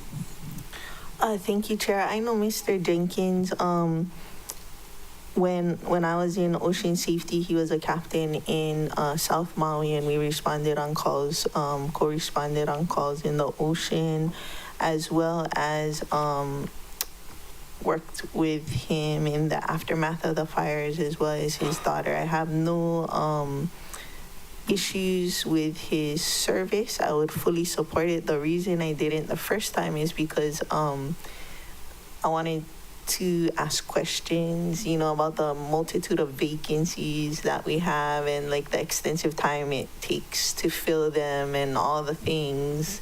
But if he's not here, maybe he'll watch this later. And those are my concerns, is how many vacancies we have in all the things, how long it takes to fill a vacancy, as well as, if we have chronic vacant positions and then there's no sense of urgency in filling these, even when qualified applicants come in. I've heard horror stories about being given the runaround just to accept an application.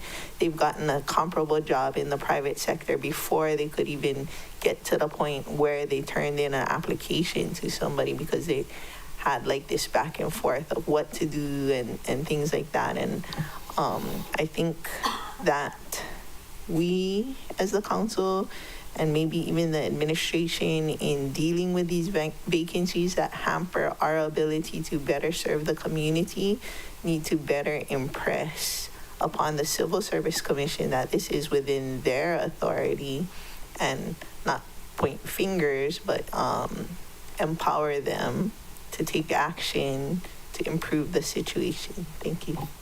Thank you, Member Paulton. Chair Lee. That's a good idea, Member Paulton. However, I was on the Civil Service Commission for 5 years. And when I first went on, thinking I was going to try and help revolutionize the system, I was told that our main job, our primary job, was to deal with appeals, not the operations. So that needs to be clarified. And if an ordinance or some kind of statute has to be passed, that's what it's going to take. Because as far as I know, civil service commissioners don't have that authority to make changes, personnel changes, policy changes right now. Thank you. Then who oversees the personnel department? Because it's not the administration and it's not the council, it's not the managing director. Are they just doing whatever they want? Somebody has to write like a performance evaluation, right? Okay. The civil service commissioners hire the executive director, and then he normally picks his deputy, or she picks his deputy. But other than that, I think we would have to look into the extent of the authority of the Civil Service Commission, because I was told that was it. You hire the director and you deal with appeals. And there's a lot of appeals, so you really don't have that much time to revamp the system.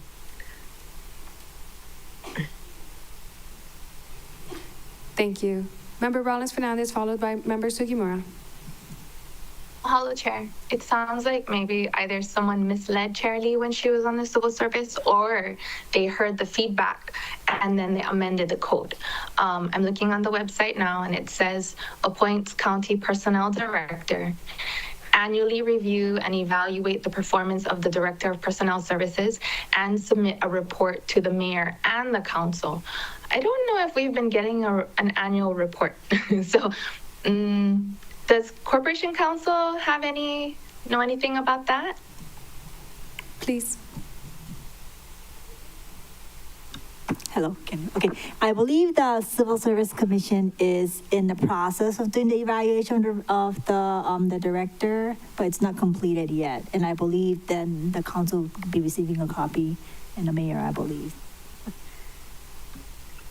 That's great information. Mahalo. under the Kuleana of Civil Service, it also adopts rules to carry out the provisions of civil service laws of the state, hears appeals, as Chair Lee was saying, advises the mayor and director of personnel services on problems concerning personnel administration. And so perhaps, those problems can be vacancies and trying to streamline the process that we've all been struggling through. Wait, do we have a motion? Not yet. We're just in discussion. Oh, okay. Thank you. Mahalo, Chair. Of course. I know Member Sugimura has a question, but to follow up on Member Rollins Fernandez's question, when can we expect that report if they're working on it now? Tomorrow, next week? I have to double check the minutes on that. Thank you. Member Rollins, I'm sorry, Member Sugimura? Yeah, thank you, Chair. And I can check. The last item that I had in my committee last term, we brought up the contract for the work that was being done, trying to hire more people and discussion, and we had the director before us. And probably the one interesting statement that she said, sorry, what is her name? Is that the reason why Cynthia Brazo Porter. So the reason why we have the vacancies is because of the department's handling of the hiring. And to me, that was shocking because if you ask the departments, they would point their finger the other way. So there's a big disconnect there, which is causing us to have the over 600 vacancies and underpayment. Well, that's tied to, this collective bargaining. But there's some misconnects that maybe we can look at further. So I'm ready for the vote, or ready for the decision. Thank you, Member Sugimura. Members, any other comments during this little discussion amongst ourselves? If not, I agree with Member Paulton. While I don't know him, I'm hopeful that a former county employee will understand some of the issues and come into that with that knowledge. Luckily for him and for us, the fire department typically doesn't have too many vacancies. Nonetheless, it doesn't mean that it's not difficult during their hiring process. So hopefully he can take some of that knowledge and experience from being a captain and help guide us in a good direction. So at this time, I would like to entertain a motion to recommend the adoption of Resolution 25-27, including any non-substantive revisions. Thank you. I have a motion made by Member Sugimura, second by Member Paulton. Unless there's any further discussion, I'd like to entertain a motion to recommend the following name be placed on Exhibit B for approval, Mr. Gregory Jenkins.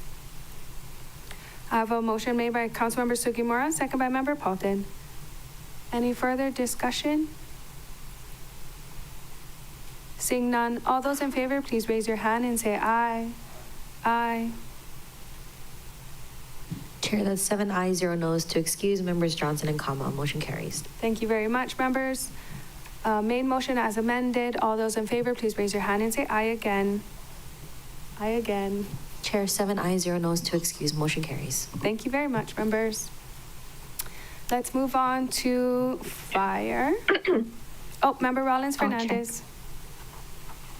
Mahalo, Chair. Of course. The civil service agenda for February 5th.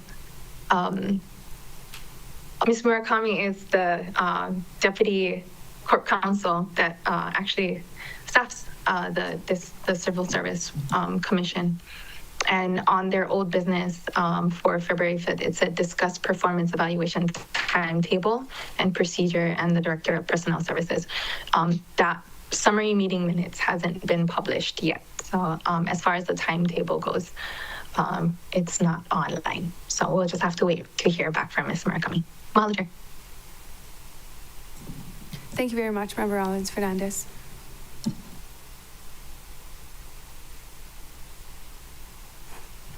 Members, let's continue on with Fire and Public Safety Commission.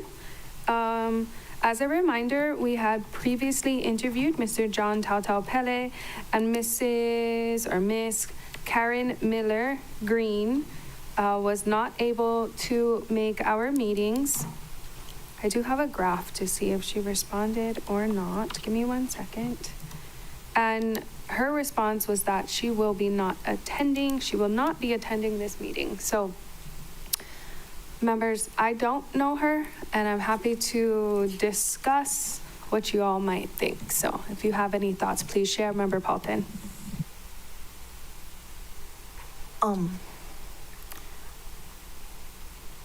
It looks like to me that this could possibly be the same person appointed to Board of Variances Appeals on March 20th or March 13th, 2020, for a term to expire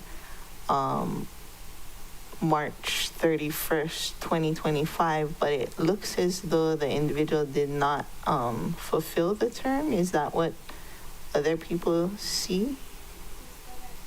Sorry, just to confirm, Ms. Green is on the Board of Variance Appeals right now. She's actually the chair this year, but her term is expiring on that term. Okay, so she's coming off this Board of Variances and Appeals and going straight on to the Fire and Public Safety. Okay, I feel much more comfortable then. Thank you. I have no issue.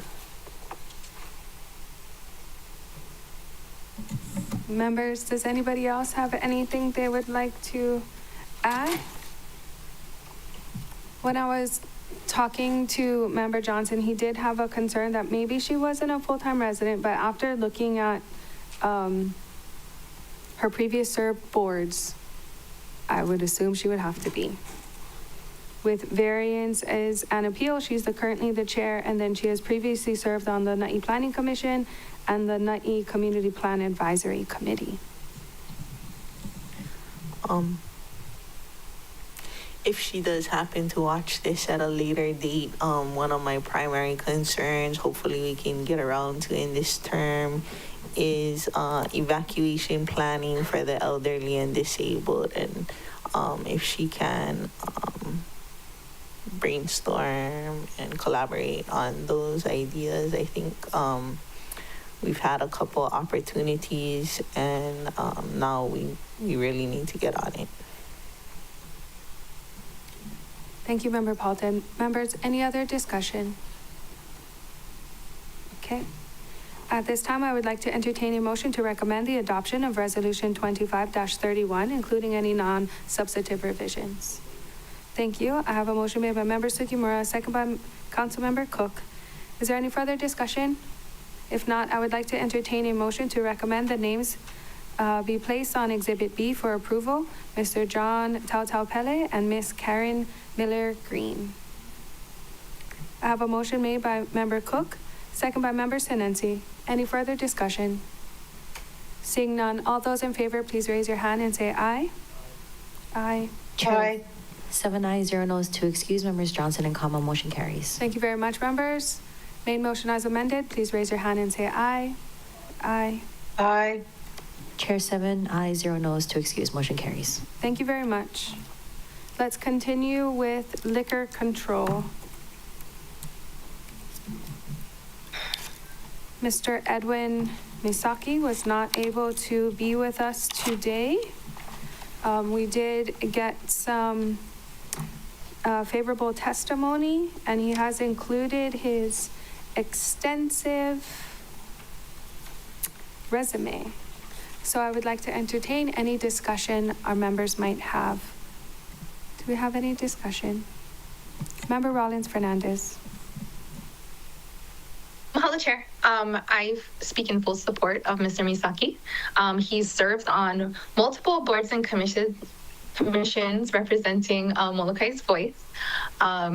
He is retired, so I don't foresee him having concerns with attendance, and his attendance on previous boards and commissions were also good. And let's see, his experience, so I can't remember if this commission he served on before. He might have, but he did serve on like the Fire Commission, the Salary Commission. So I know he knows how the commissions work. And then I can't speak to how he would foresee contributing to the commission. But I know that he has a wealth of information and he's very even keeled.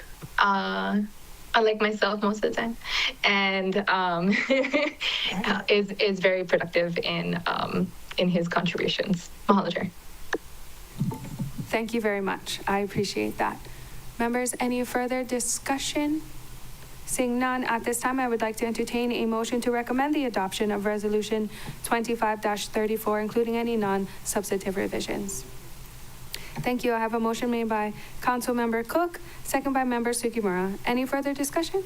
Seeing none, I would like to entertain a motion to recommend the adoption of the following names be placed on Exhibit B for approval. Mr. Edwin Misaki. So moved. Thank you. I have a motion made by Member Rollins Fernandez and second by Member Sugimura. Any further discussion? Seeing none, all those in favor, please raise your hand and say aye. Aye. Aye. Chair, with 7 ayes, 0 noes to excuse members Johnson and Kama, motion carries. Thank you. Member, Chair, yes, real quick. please. Of course. I forgot to also say that he has come before the council multiple times, and we have asked him questions before about serving. So that was the last part I wanted to add. So fully support, and mahalo, Mr. Misaki, for continuing to serve on these volunteer boards and commissions. Mahalo, Chair. Yes, absolutely. Thank you to everyone willing to serve, especially those on our outer islands. I know it's an extra effort. So thank you very much. Members, main motion as amended. All those in favor, please raise your hand and say aye.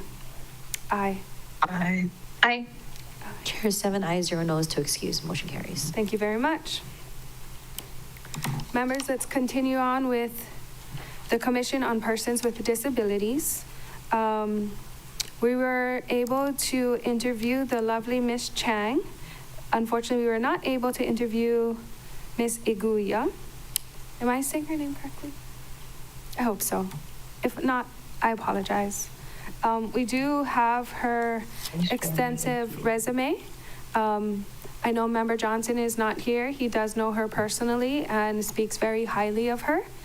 She is a nurse and a very dedicated Lanai resident, but that is all I know of her so far. And members, if you have any discussion, I'd be happy to entertain it now. Seeing none. Okay. At this time, I would like to entertain a motion to recommend the adoption of Resolution 25-35, including any non-substantive revisions. Thank you. I have a motion made by Member Cook, second by Member Sugimura.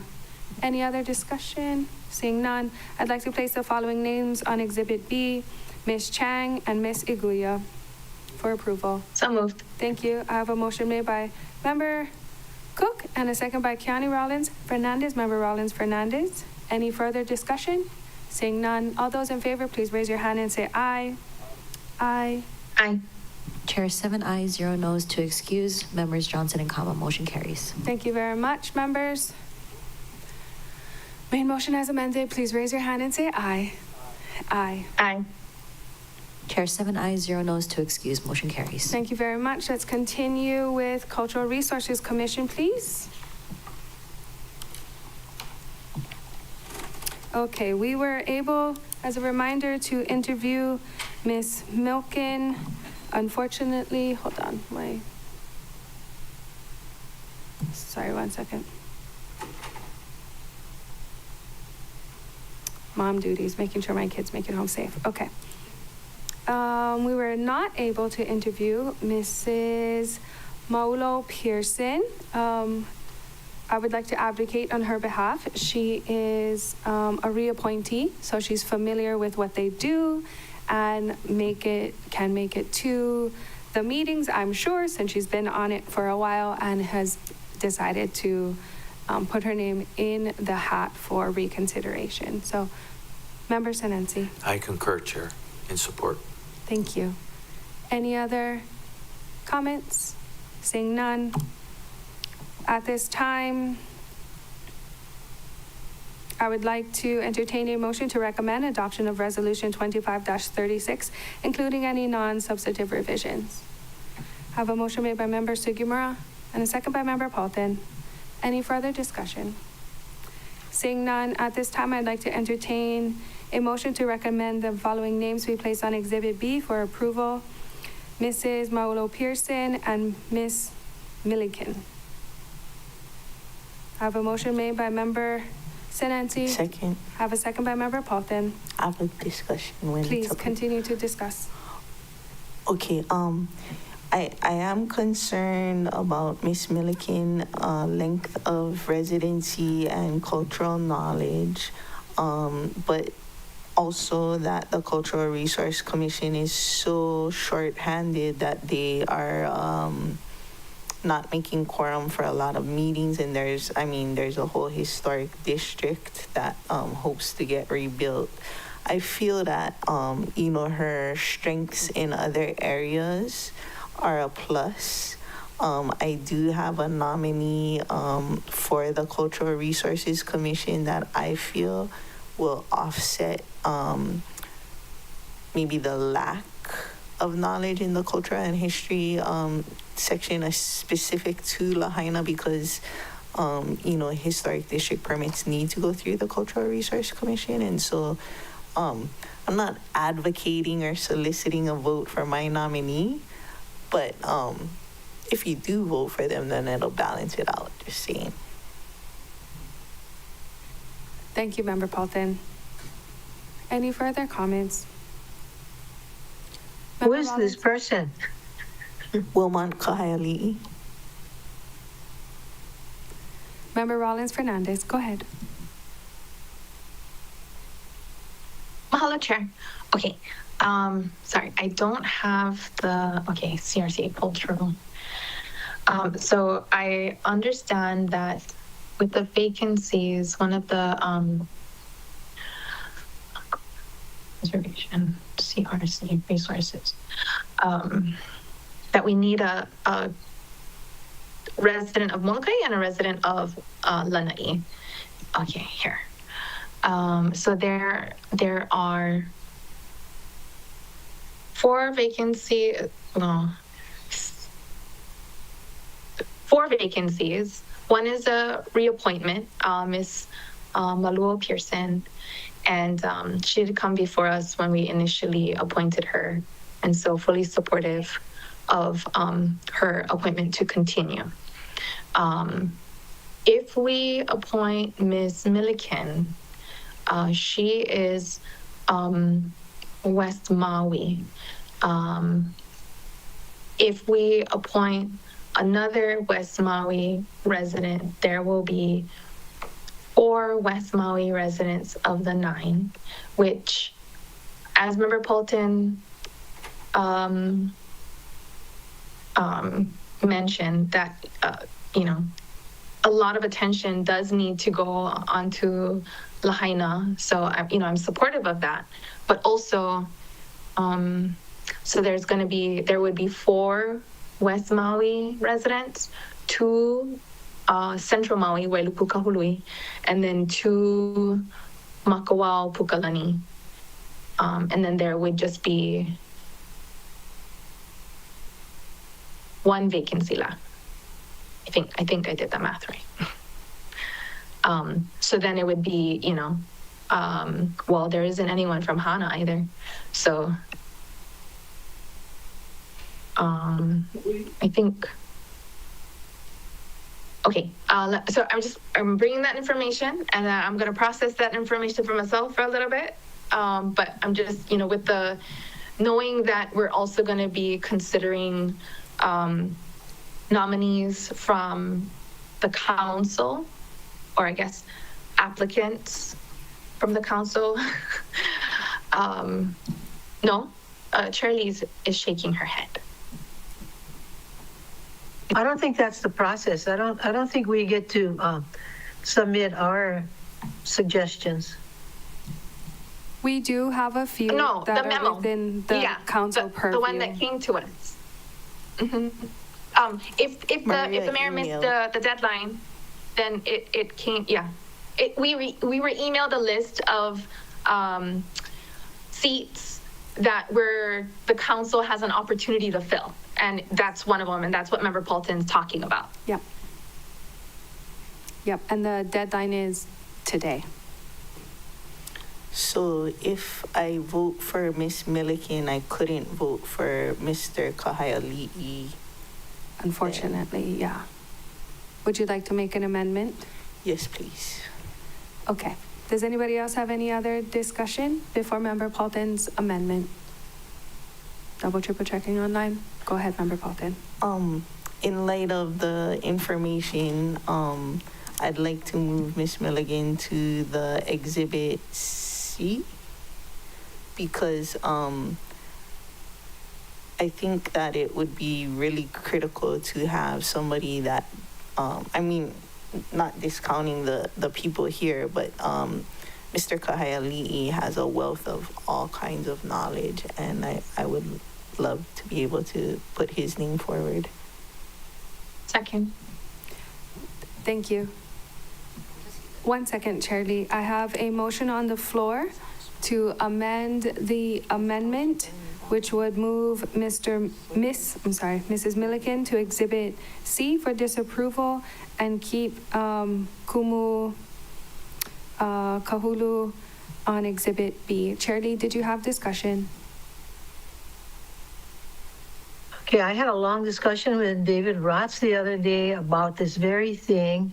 I wouldn't be opposed to the member Paulton's motion, but I just want to make sure that we have the opportunity to substitute somebody else. That Yeah, thank you, Chair. That's can we get verification? We need verification. Casey can answer that.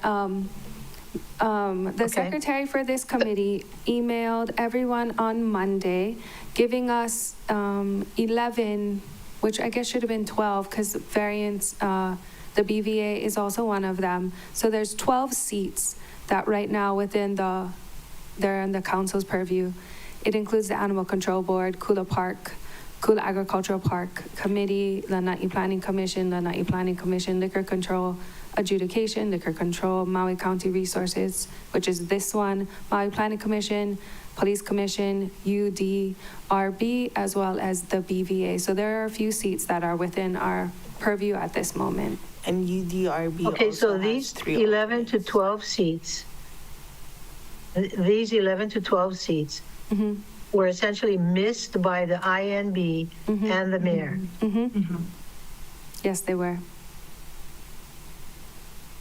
So we have yes, we have a few seats just within our purview, and then we have a few seats that we're still trying to find the language for, that the IMB and the mayor had missed their deadline, and then we have missed their deadline previously.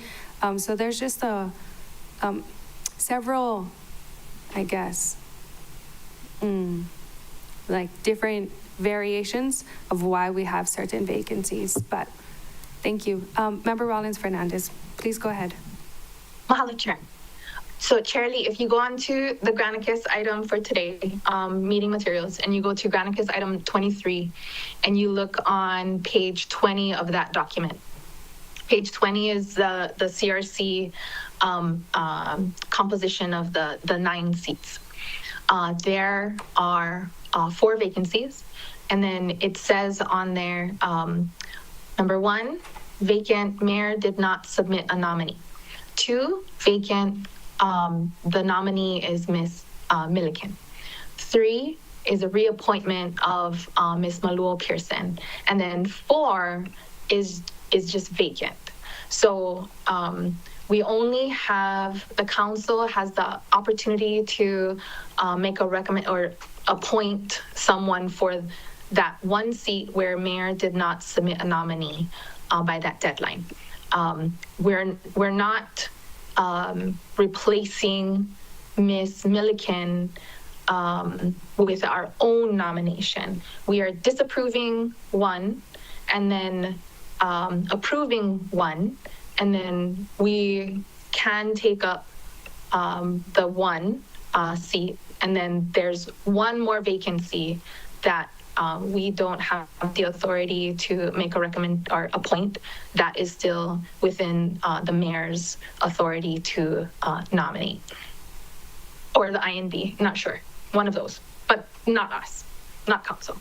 So I think maybe that's where the confusion is coming in because of the residency as I brought them up. And so what I was explaining is if we approve Ms. Milliken, who is a West Maui resident, then that will be the third. And then Member Paulton has a recommendation for the one seat. Hold 1 second.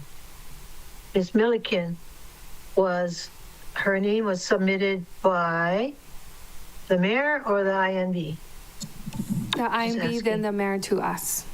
No, the No? mayor. Just the mayor? Yes. Okay. So the INB missed their deadline, and so then the mayor made a nomination for us. So we are replacing her. So we are substituting her. No.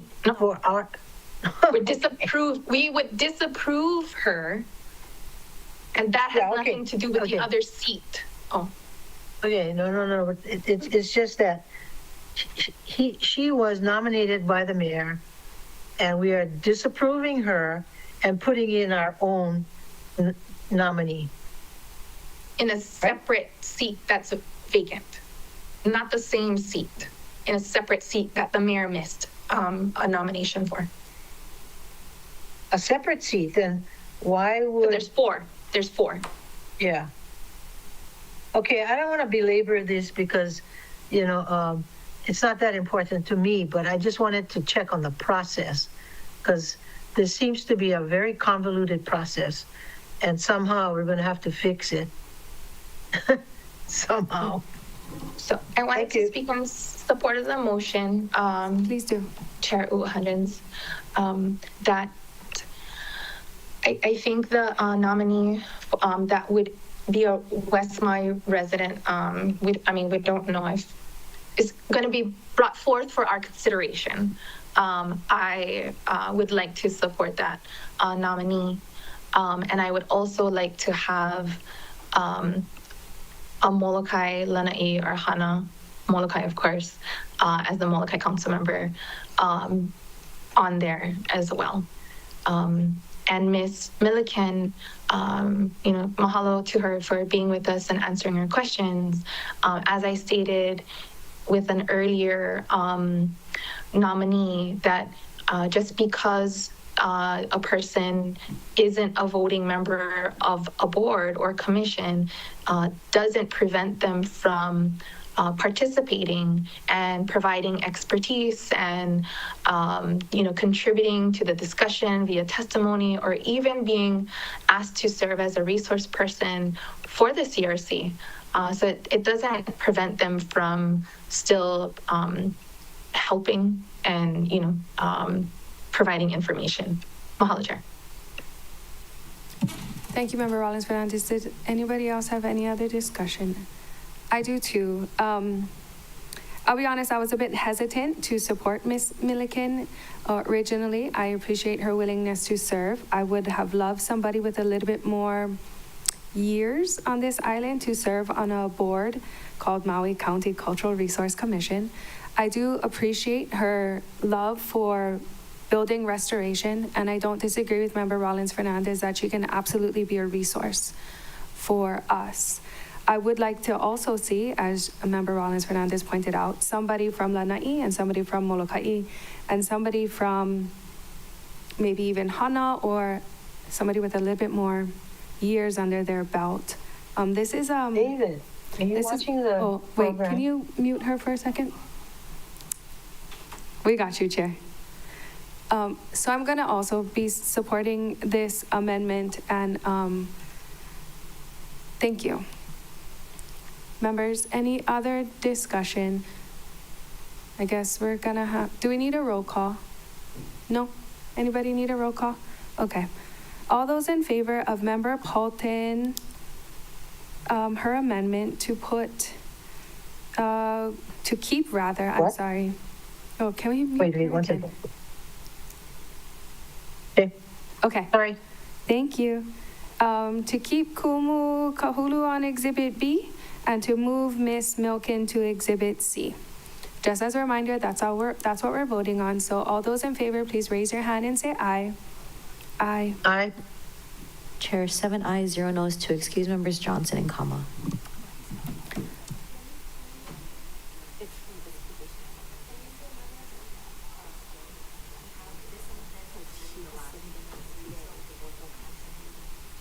We still have to vote on the amendment. You amended the amendment, so you have to take the vote for the amended amendment. Oh my gosh. Okay, let's take a vote on the amendment, which is what, the same thing we just voted on? Okay, so we got a Hanaho 3 times. This is silly.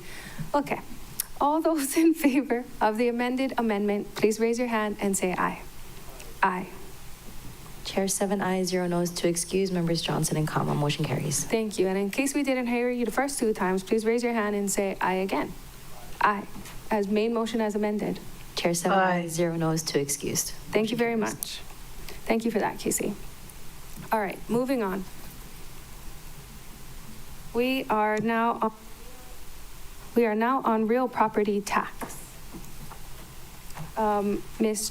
Dromansky was not with us today. I do not know her. Does anybody else have anything they would like to discuss regarding Ms.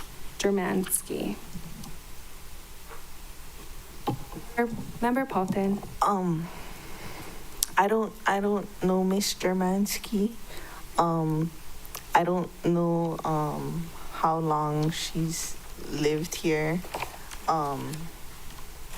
I think I seen a post where her mother and her had purchased a property like in 2021 or something, and from her description on what she wrote on her application, I'm hesitant to support without actually speaking to Ms. Germansky. So for me, it's gonna be a no, but I would imagine she has an opportunity at first reading to change my mind if she shows up, and nothing against her, because I realized that there were short turnarounds for like, hey, we're hearing it on this date. Yeah. So I'm not trying to say that she's not being responsible or anything. It's us that didn't give a head notice. But I just don't feel super comfortable with the written response, and perhaps meeting the person might sway me, but at this time it's a no based on the written stuff. I agree. Thank you, Member Paulton. Members, any other discussion? Seeing no further discussion, I'd right now like to entertain a motion to recommend the adoption of Resolution 25-40, including any non-substantive revisions. Thank you. I have a motion by Member Sugimura and a second by Member Paulton. Any other discussion? If not, at this time, I would like to entertain a motion to recommend the following name be placed on Exhibit C for disapproval. Ms. Germansky. I have a motion made by Member Sugimura, a second by Member Cook. Thank you so much. Any further discussion? All those in favor, please raise your hand and say aye. Aye. Chair, 7 ayes, 0 noes to excuse members Johnson and Kama. Motion carries. Thank you, members. Now, made motion as amended. All those in favor, please raise your hand and say aye. Aye. Chair, 7 ayes, 0 noes to excuse. Motion carries. Thank you very much, members. Let's finish up by doing UDRB. UDBR. Urban Design Review Board. Members, again, I don't know who this person is. She is an engineer, a civil engineer, which is great because we need a whole bunch of engineers on this board. Does anybody have any discussion? And she did not respond, by the way, to staff's emails. I think they sent out, like 2? And a call. So just FYI. I have a discussion.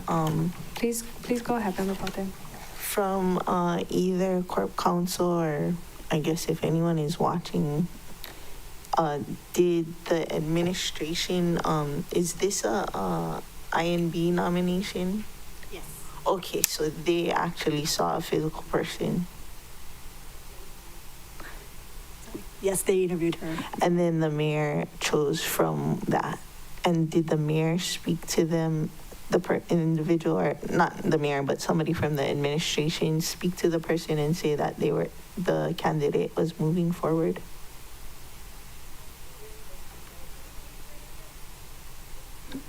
Sorry, I'm trying to see if Ms. Vicens is online and available to at least answer that question. Hold on a second. Because you don't know the answer. Oh, okay. I mean, from what I read, I don't have any problem. I just want to make sure it's a real person that's been told that she's moving forward and won't be like surprised or something.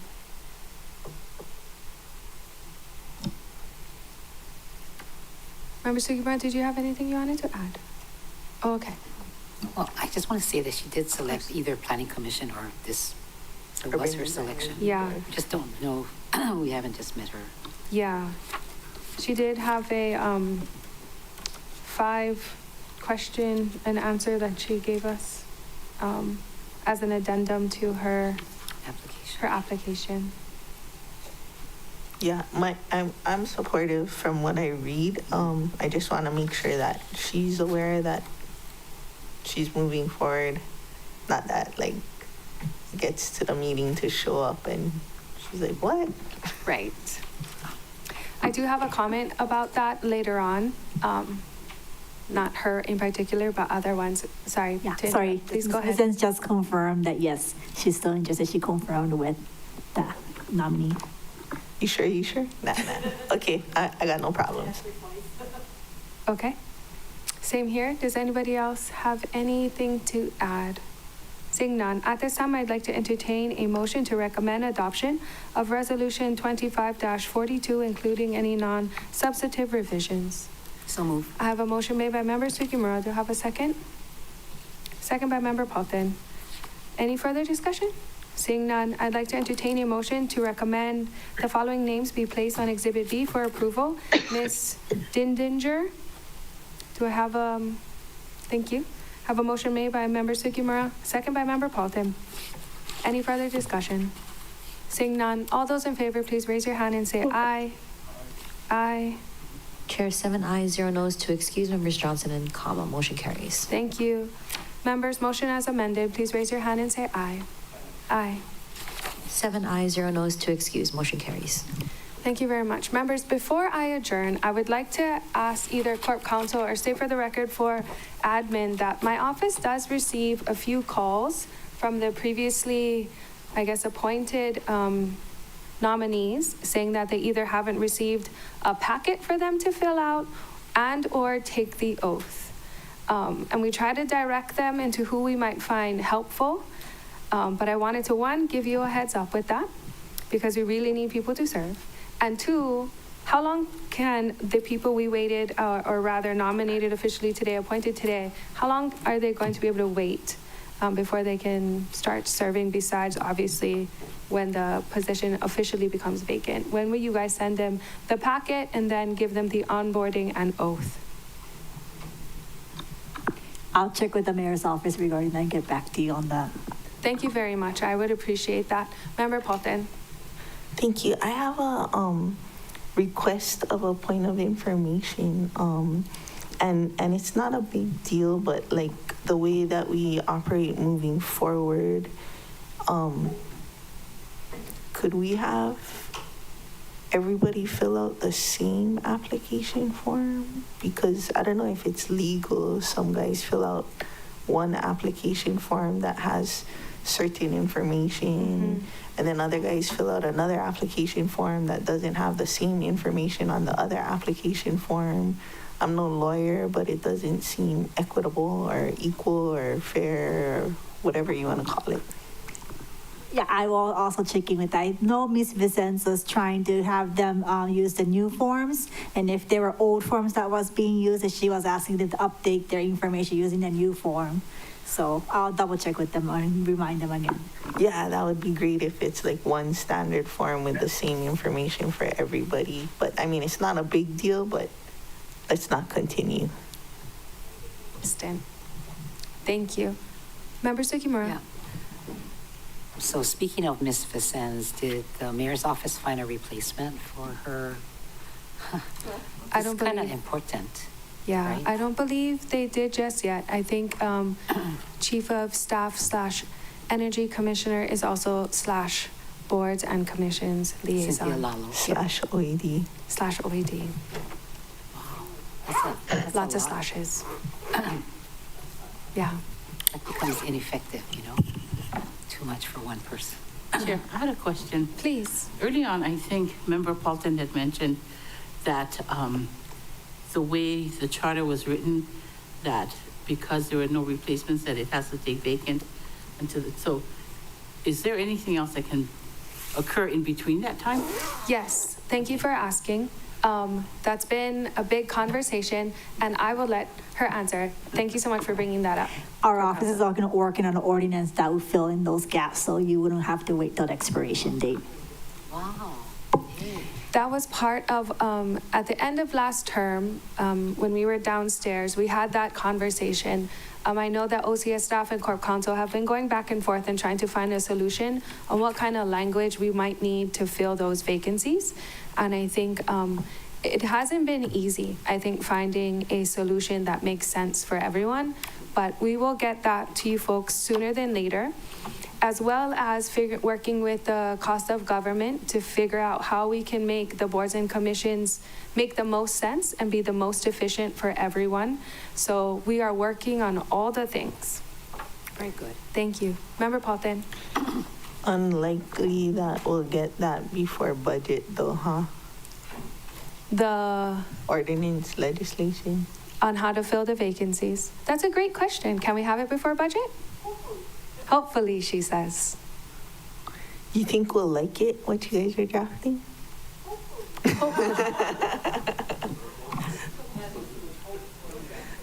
Right? Hopefully we'll like it is a great answer. Well, members, thank you so much. This brings us to the end of our nominations. As a reminder, council's deadline to approve or disapprove the nominations is February 28th, 2025. So these resolutions will be posted for the February 21st council agenda for the full council's consideration. Thank you so much, members. I appreciate all your hard work. Thank you, staff. You guys are amazing. See you folks later. It is 3:18 and this meeting is adjourned.